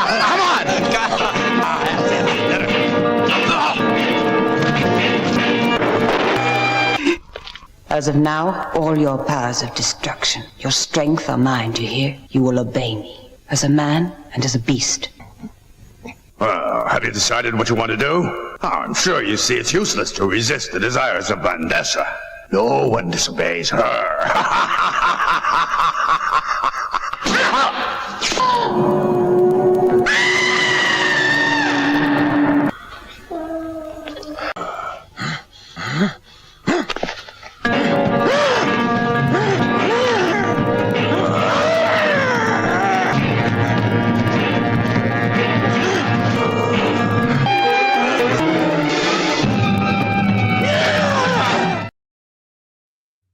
Holy shit.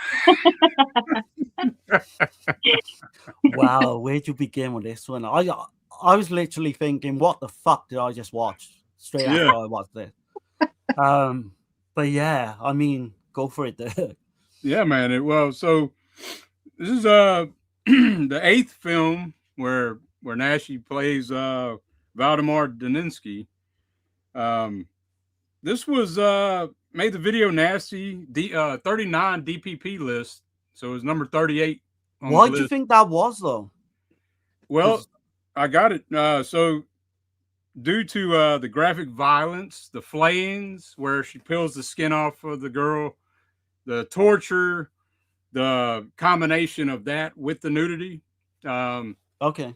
And the UK finally got it uncut in 2001. Man, that's crazy to me because there's nothing in it really. It's pretty tame. Yeah. It's pretty tame. Yeah. For back then, though, I could see, but this shit goes all over the place. Holy shit, man. Oh, man. That's why I love it, though. Like, it's got everything in the kitchen sink. Right.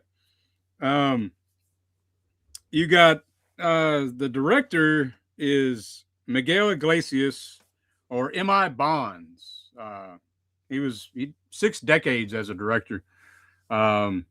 He's not as well known, and he's not, the regular directors for Nashi. But this had a sequel, The Return of the Wolfman, which Nashi did direct himself, and it's called El Torno del Hombre Lobo.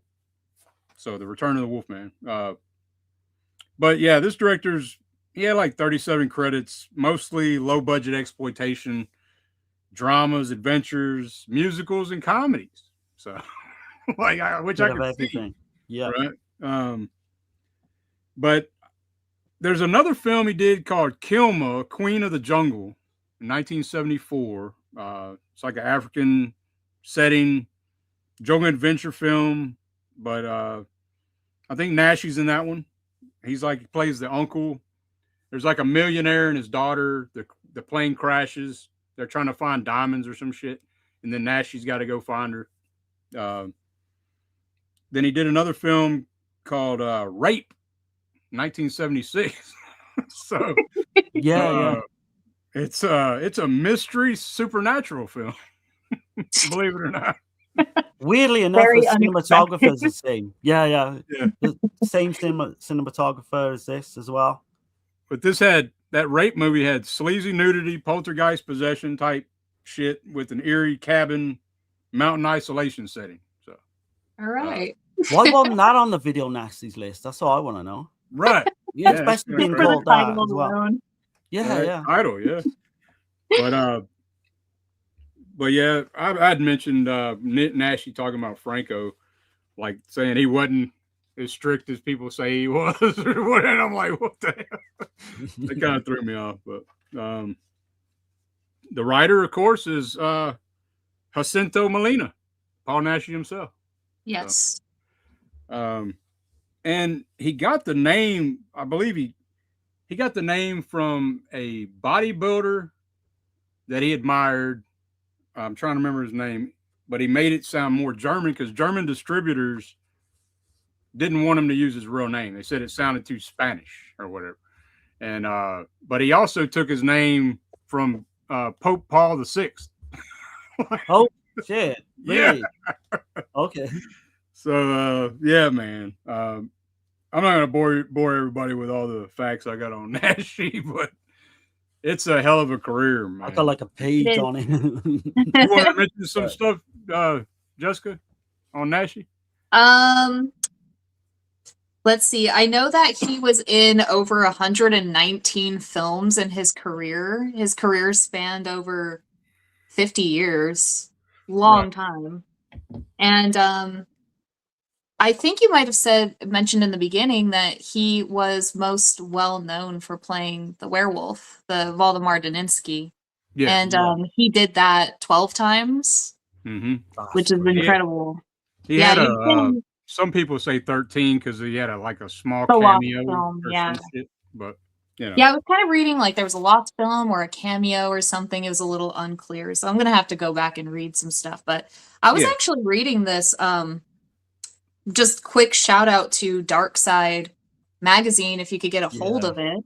In issue 265, they have this amazing Paul Naschy shout out here, and I've got that one. Yeah, it's great. So it talks a little bit about him and his career, and then it goes over like the top 10, in their opinion, top 10 Paul Naschy films. Yeah. So it's really good. So if you have the chance to pick that one up, and you want to learn a little bit more about Paul Naschy, just the gist of him, this is a great start. I didn't put that together actually, because I remember that coming out in the Dark Side magazine, but I didn't go back. So I completely forgot. I think because we were doing this, I was like, oh yeah, I picked up because our issues are a little bit behind over here. Yeah. I remember picking this up not too long ago, and I picked it up just because it had the Paul Naschy section in it. Oh, okay. But in here, it actually mentions Paul Naschy documentary that was almost lost, and they did restore it, I guess, when it came to Vinegar Syndrome's Werewolf versus the Vampire Woman. So the Paul Naschy documentary is on that. Yeah, Vinegar that's Syndrome. the top tier Naschy film. I think it's the first one that they mentioned in this article. I mean, actually. that's not a high bar, Dirk. No, man, I love that movie, dude. Like, there's a scene. I'm fucking with you. I'm messing with you. Yeah, there's a scene with the vampire woman, though, dude. Like, if you like vampire films, like the way the slow motion's done with her and him fighting is fucking amazing. I love that shit. But no. Yeah, overall, Paul Naschy's films have been kind of hard to find, at least like from my experience. I've been able to find a few on the older Mondo Macabro releases. And then there's the, what is it, like Shriek Show, Paul Naschy Collections 1 and 2, which have become a little bit more available now than they were like even last year. Right. I recently picked these up, which I don't know if they still got them going, but I picked them up off of Amazon. It's the Paul Naschy Collection 1 and 2. Yes, I got those too during that sale. That's great. I'll be getting those soon. Dragonfly for Each Corpse and Blue Eyes of a Broken Doll. They're the two ones I like. But I watched Hunchback of the Morgue. Fucking brilliant film. Amazing performance by Paul Naschy. No shit. And then Exorcism, or it's also known as Exorcismo. Yes. It's amazing. He plays a priest that is like very passive, and he's a good guy, and he's not like a normal Paul Naschy character that's gonna just start fighting everybody, right? Like, you know what I mean? Yeah, he approaches everything in this like very scientific manner, even though there's like all this supernatural shit going on. Yeah. And he's like, let's just think about this first before we jump in. And then things go crazy. Yeah. So you seen Exorcismo? It's yes, great. It's great. Yeah. It's a damn good Exorcist ripoff. It is. It is. The makeup of just the demon possession is incredible. But yeah, it's this one here is kind of like what they're trying to find, the Yeti, right, in the Tibetan mountains. And he gets like this team together, and there's like these evil like warlord dude with this sorceress chick, you know, Vanessa, what's her name? Wandisa. Yeah, Wandisa, that's it, yeah. Vanessa. Yeah, man. She was in Eyeball. She was in Lindsay's Eyeball, believe it or not, and Cannibal Terror. Okay. Another video nasty, actually. But if you want like a really good script story, like throw that out. You know, I wouldn't say that this is his strongest. Like, I would not say, yeah. It is all over the place. I will say the fight choreography is some of the best I've ever seen, though. It is really good. What's with the flying off of rocks and all that stuff? Literally flying through the air at times, because we were mentioning it before we come on screen, and you can quite clearly see that it's another guy at some points in that. Do you notice as well towards the end, like him in his werewolf kind of suit, you can see he's got like a black waistcoat on. If you look closely. Oh shit! I didn't know. The actual makeup effects for the Yeti was so bad. The director said it was so bad he had to limit the time it was on screen, which I thought was funny as well. They wanted a better suit for sure. That they didn't have the time. I know we covered Horror Rises from the Tombs, but you know, he wrote that in what 36 hours, I think. He was on like meth. I think he was on amphetamines and shit when he wrote Horror Rises from the Tombs, just to get it done. But I mean, I know it has nothing to do with this one. But Paul Naschy, man, the thing about him is he was rest in peace, by the way. He was a big fan of horror. Like, he completely embraced it, and there's so many different stories and roles that he played, and he was into all these different facets of horror. So there's a little something for everybody. He pretty much played the part of every classic kind of universal monster that you can think of in his own versions. Yep. So it's, like you said, there's a little something for everyone. I was reading up on him as well, and he was writing Western novels under like a pseudonym. Jack Mills, I think, was the pseudonym name. But he literally done anything and everything into making a film, producing wise and behind the scenes, acting. And he was, strangely enough, this like kind of sex symbol in Spain at the time. that always makes me laugh because he's like overweight and he's clearly bald, but he wears a wig on screen. You can tell that straight away. And he was like, he'd always write himself for me in parts with like these beautiful women sex scenes as well, which is kind of funny. But yeah, he was gonna as if he's like God's gift. Do you know what I mean? When you're watching a film, all these women are attracted to him. A lot of the films, he's the villain and the hero, right? Yeah, Yeah. So he gets the best of both worlds. He always saves the Exactly. damsel in distress and Yeah. gets the girl in the end. Right.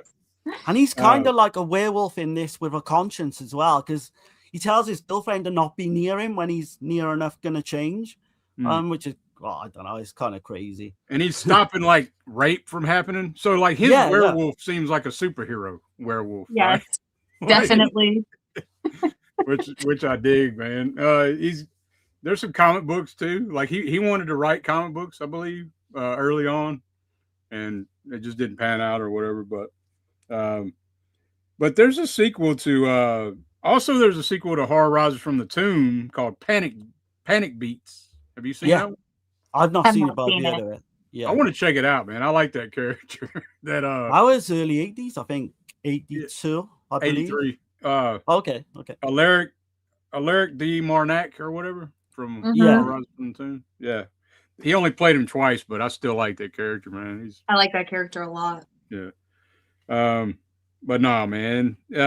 It's sad to say he died of pancreatic cancer. He did, yeah. At the age of 75. He did fight it for like a year, but he was still working, I believe, when he died. You know, he's still keeping himself active. He was in films up until 2003, I think it is. Because I've got one called School Killer that I've never seen. I've got on DVD, and it's like 2001. What do you notice? What's so weird about this as well? So it opens up and you get that Yeti attack, right? But then it kind of goes to like London, and it plays Scottish bagpipes for some reason, which has nothing to do with London or England. Right. So they've got the stereotypical thinking it's Scotland is in the UK, which it is in the UK, but not England. And I'm scratching my head at this point. I'm thinking, shit, what's gonna come? And I'm not gonna lie, I didn't hate it. I actually think it's really kind of entertaining all the way through. It is. I can't see that. I don't know. It kind of moves, but I mean, I kind of get like some of the travel to get to where they're going, some of that shit, but just some of the shit that they're saying just cracks me up. Like, I don't know, It's man. great. The dialogue is like Dialogue is great. Yeah. Well, And it's it's like clearly- so bad that it's good. Right. Oh yeah. It's clearly shot in Spain as well. You know, like not. I from don't where think they, they're you know, into supposed to that. be. Exactly. There's a yeah, I don't think close-on they're version and a close-on version. The yeah. scene where he goes into the cave. Yes. Now they do have the uncut version on this or whatever, Thankfully. and it's it's really bad, like the film quality on that scene. But it's basically just I don't know, man. They're like, oh, he'll be a great lover and all this shit. That was in the version A I've great seen. companion and an excellent lover or Yeah. something like that. Right. It's amazing. Like, holy shit. He's man. just passed out there. They're having their way with him. But I don't think it matters to spoil this one. But what I find funny about the ending, right? So, in order to like stop him becoming a werewolf, you've got to get this young woman's blood combined with like this plant, a certain flower. a flower, yeah. And right at the end, it just happens to be where he fucking falls down, almost dies. The flower's And right the there. flower's literally like right by them. And the And dude then that's it's gotta- telling her all this shit's like, well, you have to find it. It's going to be You've like got to this go big up in the chore, mountains. right? It's like miles away and all this shit. And I'm thinking, really, like it's like they didn't know how to end it, so they just did that. But it's got a charm to it. You've got to be definitely got a charm to it. None of the Valdemar Daninsky stories connect in any way either. So they're all their own. This one little is thing. definitely like a reboot of his character. Like he's just a guy. He's like an archaeologist and a psychologist. Yeah. Who turns into a werewolf eventually after being cursed by these demon werewolf cannibal women. I didn't know what the hell was going on. Like, I didn't know you kill a werewolf with an arrow, I guess Oh, that was I have just no werewolf, idea. though, right? Like, Yeah, because there's like some sort of when they're in that cave it's and like a tomb. yeah, it's some kind of tomb, a shrine type of thing. There's this tomb in the middle with this creature on it that has an arrow stuck in Yeah. it Right. that he eventually Valdemar Daninsky pulls out of the creature to like battle the women. Yeah. But I don't know, like you think that this thing is gonna like get up and attack or something, and nothing really happens Right. with that. It goes nowhere. Yeah, it goes Yeah. nowhere. But you finally get the werewolf and the Yeti scene, which is what you've been waiting for the whole film. You Yeah, really which- do. You literally do. That scene is insane. Like, It holy sounds shit. exactly like that. Yeah, I mean, it's worth it. It's worth sitting through the whole film just to see that at the end. It's just, oh man. Yeah. Oh yeah. But Yeah. you know, some of the characters, like you've got that one Dessa, you've got the Seka Khan character, is like completely over the top. The way Yeah, he and that's is. like a totally different like side plot to what's going on because like Yeah, they go yeah. out to the Himalayas to find this Yeti, but as the story goes on, they get kind of wrapped up in this like these bandits kidnap them, like the Yeah. whole Yeah. team, Yep. and there's their leader, Saka Khan, and his evil sidekick Wendessa, who's like trying to cure him of this like mysterious disease that he He got has some on his weird- back. It's never explained. No, Yeah. She it just doesn't kind of need to seems be like either. no. It's She finds out that there's a doctor, and she's like, "That doctor must die." And he's like, Yeah. "No, wait a minute. He might help me if you can't fix me." yeah, and she's like her first thought is just to get rid of this guy so that she can have her place in Saka Khan's palace or something. I thought of that damn song, Shaka Khan. I was going to say that. Yeah, that's made me thought of Shaka Khan. Shaka Khan. But he's got a weird thing going on with his back that's not Yeah. really explained. But he And the needs, way like, she's swimming like school to, like, I don't know what's She's going whooping on. his ass and chest. You know, they're making bets. You know, yes. They're the way she's like curing him is by torturing women by Right, yeah. skinning their backs and putting the skin on his back. yeah, it never works out though. Like, And the way the women like escape is so easy as well. Like, Yeah. you know what I mean? It's just made Right. it so easy to do these that. guards suck pretty bad. Yeah, exactly. You'd think they'd be, you know, on the ball type thing, but no. How do you like that score though? Oh man. different? It's like, Yeah, what the It hell just is plays going on? over and over again. It's like stuck in my head still. Right. Oh yeah. Like- Yeah. It played so many times. And I also did watch this movie multiple times because the first few times I was kind of like dozing off, just being tired from work and kind of stressed. But I woke up early in the morning. I was wide awake. I'm like, I'm gonna watch this movie all the way through. And I was like, okay, it is as confusing as I thought it was. Oh yeah. It's not just because I was dozing off. It's because there's so much going on in this movie that you got to go on for the ride, you know? There's Yeah, no you and can't there's no analyze this commentary. one too much. There's Yeah. no commentary track for it. I mean, somebody needs to do it. Like, you know, That would be awesome. at some point. But there's not a That lot whole of fight scene as well with Nashi and Seka Khan or whatever, that's just Oh my crazy. gosh. Just yeah. Diving through the air, like Yeah. just- doing the It's double brilliant. kicks on him. It's so Oh funny. yeah. That's probably my favorite scene, even above like the ending as well. Which goes Did you get that actress's name? His love interest? What's her name? Yeah, yeah. Hang on, give me a sec. I think it's Mercedes Molina. Okay. Yeah. She's yeah, in she plays- Exorcism. Yes. Yeah, She she's is, the yeah, girl yeah. that gets possessed.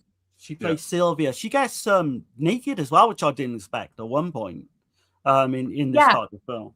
The uncut I like the version. one.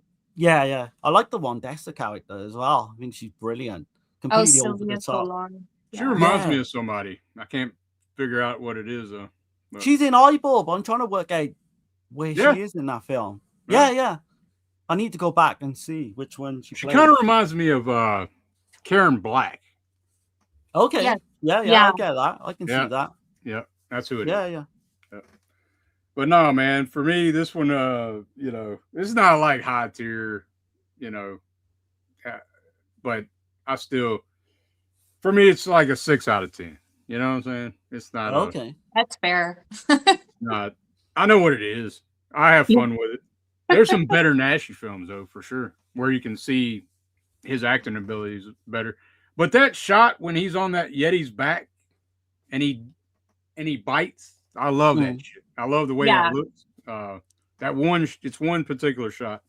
I think it's killer. But Can you believe he actually won the Best Actor in the 1975 Stitches Film Festival? Which is, crazy for this film as well. for this film, Yeah. really? Yeah. Holy Oh, shit. yeah. I didn't know that. Even though the film didn't achieve massive commercial success, he won the Best Actor award. Damn. That blows my mind. Yeah.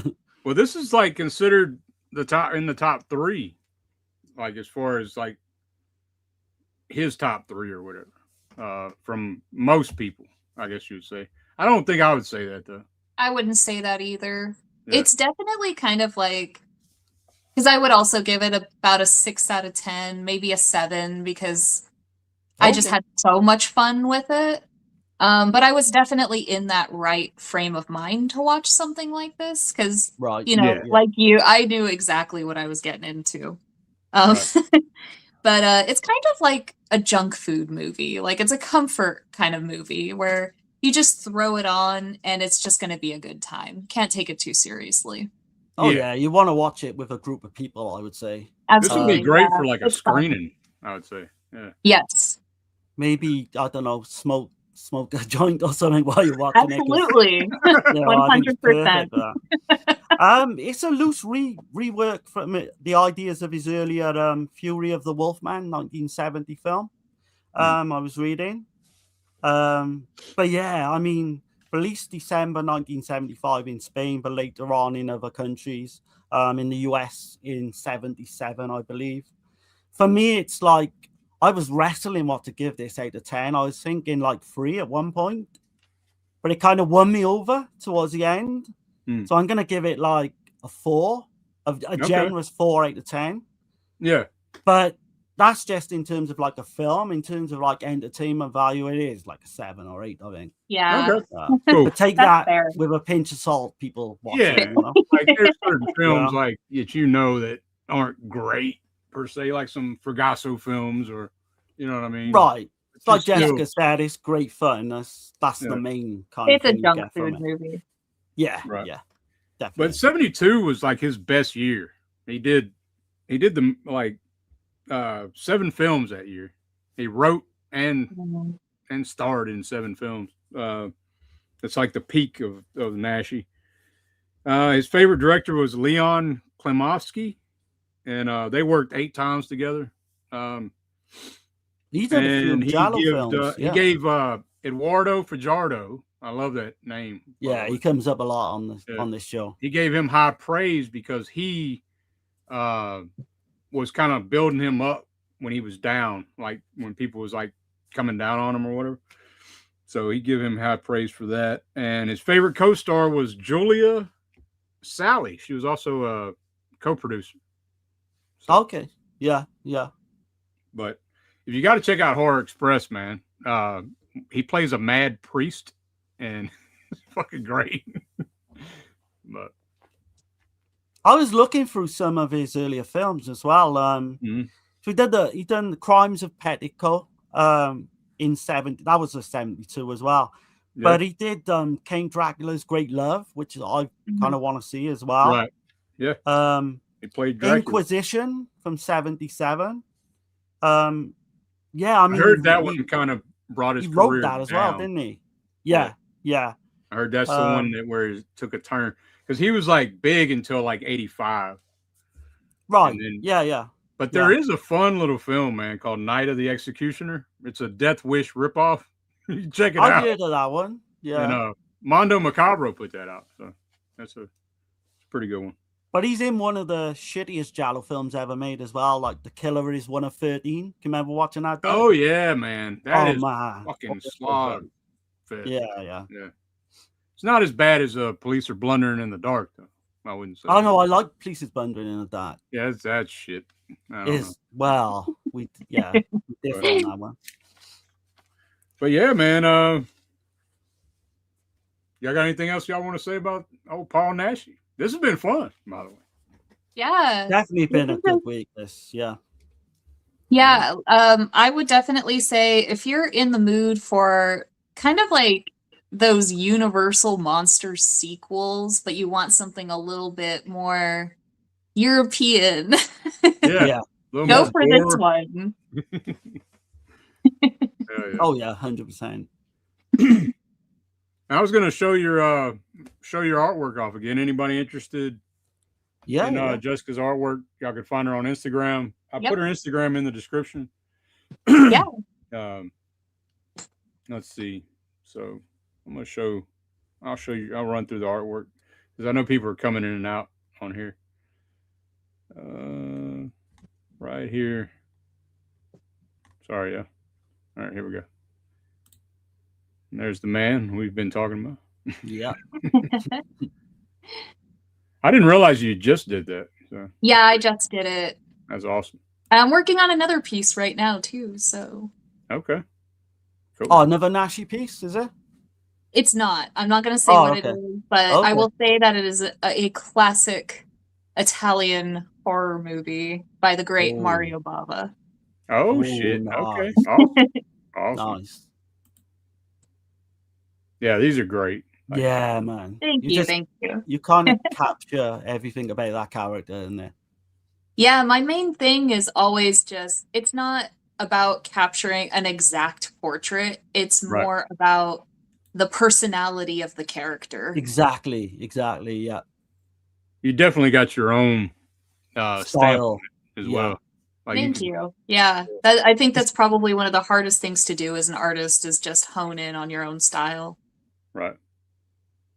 Yeah, it's like a unique style. Now I've seen a few of like your work. I can tell. I pretty much would like to think I could tell most of your work now. Thank you. That means a lot, actually. Oh, it's outstanding. I love that image. That captures that film totally. It's one of my favorite scenes ever. Giovanni Lombardo Radici, I love him.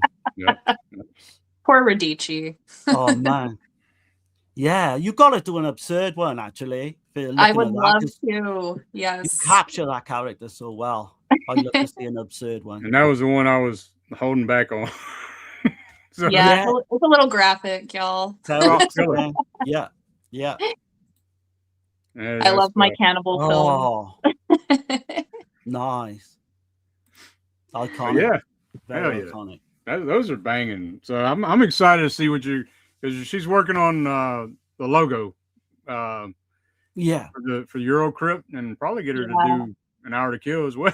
So yes, we're definitely gonna get you to do an hour kill as well. We want to because we've been I'm talking. so looking forward to it. Can't wait, man. Looking at that now, I can't wait. I can't wait to see what you got in store. I've loved this show. I mean, I've enjoyed having you on, Jessica. Thank you. Yeah, I had a great time.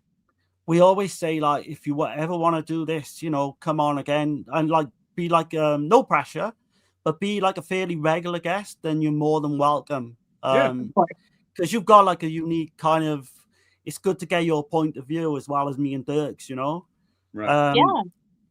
And definitely, being a female, a different kind of perspective to us anyway. So yeah, I mean, this has been great. People seem to like it in the comments, and all that. I know Lorne was in the comments earlier. Dirk, I don't know if you want to go for speaking of which, I'm going to catch the chat. I'm going to go back to the chat. So see what's going on. Let's see. Where was we at? That's a bad thing. I just need to mark these. I know Lorne come in a little bit later on. Let's see. Hey, all on the Dead Pit side. Good evening. That's Lauren. Good evening. Well, actually not getting buried in snow. Okay. Okay. Yeah. Let's New see, York Corruption City. of Chris New Miller. Jersey he lives, doesn't he? Yep. Corruption of Chris Miller owes a lot to Night Must Fall, 1937, and its remake, 1964. I've always wanted to see the 60s one, but Yeah. now that's got me kind of intrigued. Yeah, definitely.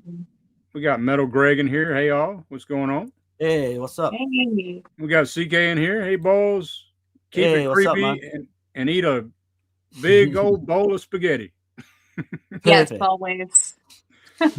Hey, balls. Keep it. He said the same thing, or just did it twice for some reason. Quesadilla mix. Okay. Yeah.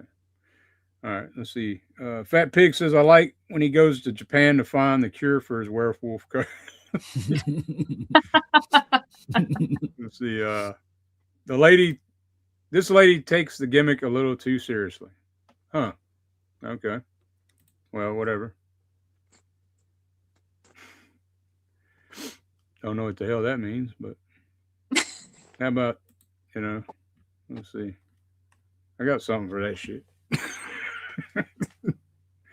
I'll tell you something. You're sick. I'm sorry, but I think this is a crock of shit. Yeah, I don't know. There's Gonna always gonna be- get the comments now and again. We get it Yeah. all the time, trolls and all that. So Right. Oh, it doesn't bother me. I No, like what I no, like. I mean, Right. I'm glad that they gone out of their way to, must have made Yeah. some kind of impression. So Right.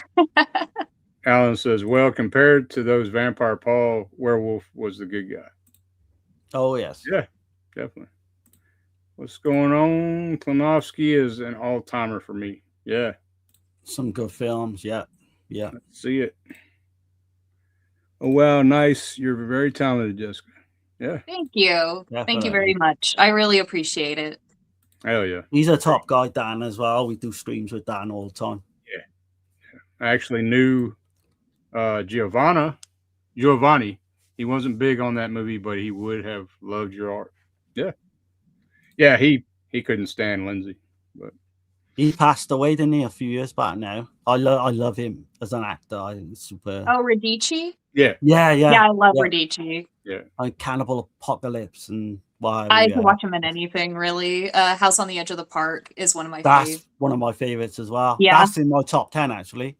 Absolutely. Believe it or not, Deodato's one of my favorite directors. Same. Yes. So I got Cannibal Holocaust in my top 10 as well, man.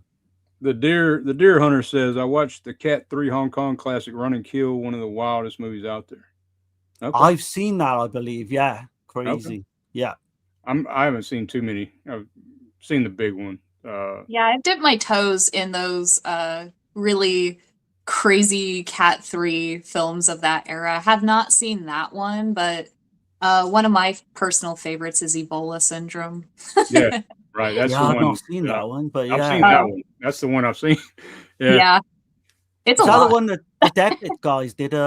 I think they did a commentary, didn't they? With Garrett, I believe. Yeah, they did one with Garrett. Yeah, that was funny. Let's see. Yes, Jessica is very talented and very knowledgeable as well. Yeah. Thank you. I really appreciate it. 100%. The Acres of Movies, Cass Dirk is Brody. Okay. From you what? talking about Jaws, is it? Or? I don't know. Okay. Appreciate you coming in here as always, for sure. Graveyard Yeah. Video. All these films look good. These are going introductions for me to get into. Thank you all. Heck yeah. Yeah, I'd say Nice. check them out. Yeah. Let's see. Dirk, do you watch the movies right there? No, sometimes I have. I have before. Sometimes I can't watch them anywhere else because I have a 8-year-old and like he wants to do something in the living room. So with his VR headset, he wants plenty of space, but so. But I'd it's imagine you been watching some of these films as well. When the nudity comes on, you're like, yeah, you that must too. be thinking, "Shit, I hope he don't walk in at any given moment." But, Right. Yeah. Yeah. So, well, this has been awesome. Everybody have a Yeah. good week coming up, and thank you everybody for being in the chat, and checking this out. Hit the like, do all the things if you want to. Don't do them if you don't want. It don't matter. But check out Jessica's artwork and on her Instagram. She's she's in the description. So, but, Definitely. Anything else y'all want to mention before we get out of here? I had a great time. Thank you guys for having me, and thanks for all the support in the comments. You guys are freaking awesome. You guys made my day. Everybody digs it. I mean, it's really good. So yeah, you're welcome. Like I say, you know, just some of your talent, like art wise, is just amazing. And like we want to like hopefully, because we've done this on Dead Pit as well, to try and get more people to see your artwork and all that. Sure, so yeah. it looks like it's worked out well. Yeah, response is really good. Yeah, I know I've had a few messages in the week as well. Can't wait for you, to come on. So of course. No, yeah. And Dan saying great show, everyone. Appreciate it, man. See, he's got the nasty that what you were showing earlier. Yeah, hit that thumb and comment the video. We got Lauren frustrated that I can't get out to see Tu Ya Maine this weekend. It's a remake of the Thai killer croc in an empty pool film. The pool. Okay, that sounds interesting. Damn. Yeah. So he snowed in then, I take it, Lauren, in New Jersey, yeah? I think so. I think must have had a massive snowstorm. Fat Pigs is later on. And we're gonna get out of here. Just hang out for a minute. Don't go nowhere. We're gonna talk to you for a minute. And yeah. But we're out of here. Y'all have a good week, y'all. All right. Peace. Good one, guys. Thank you.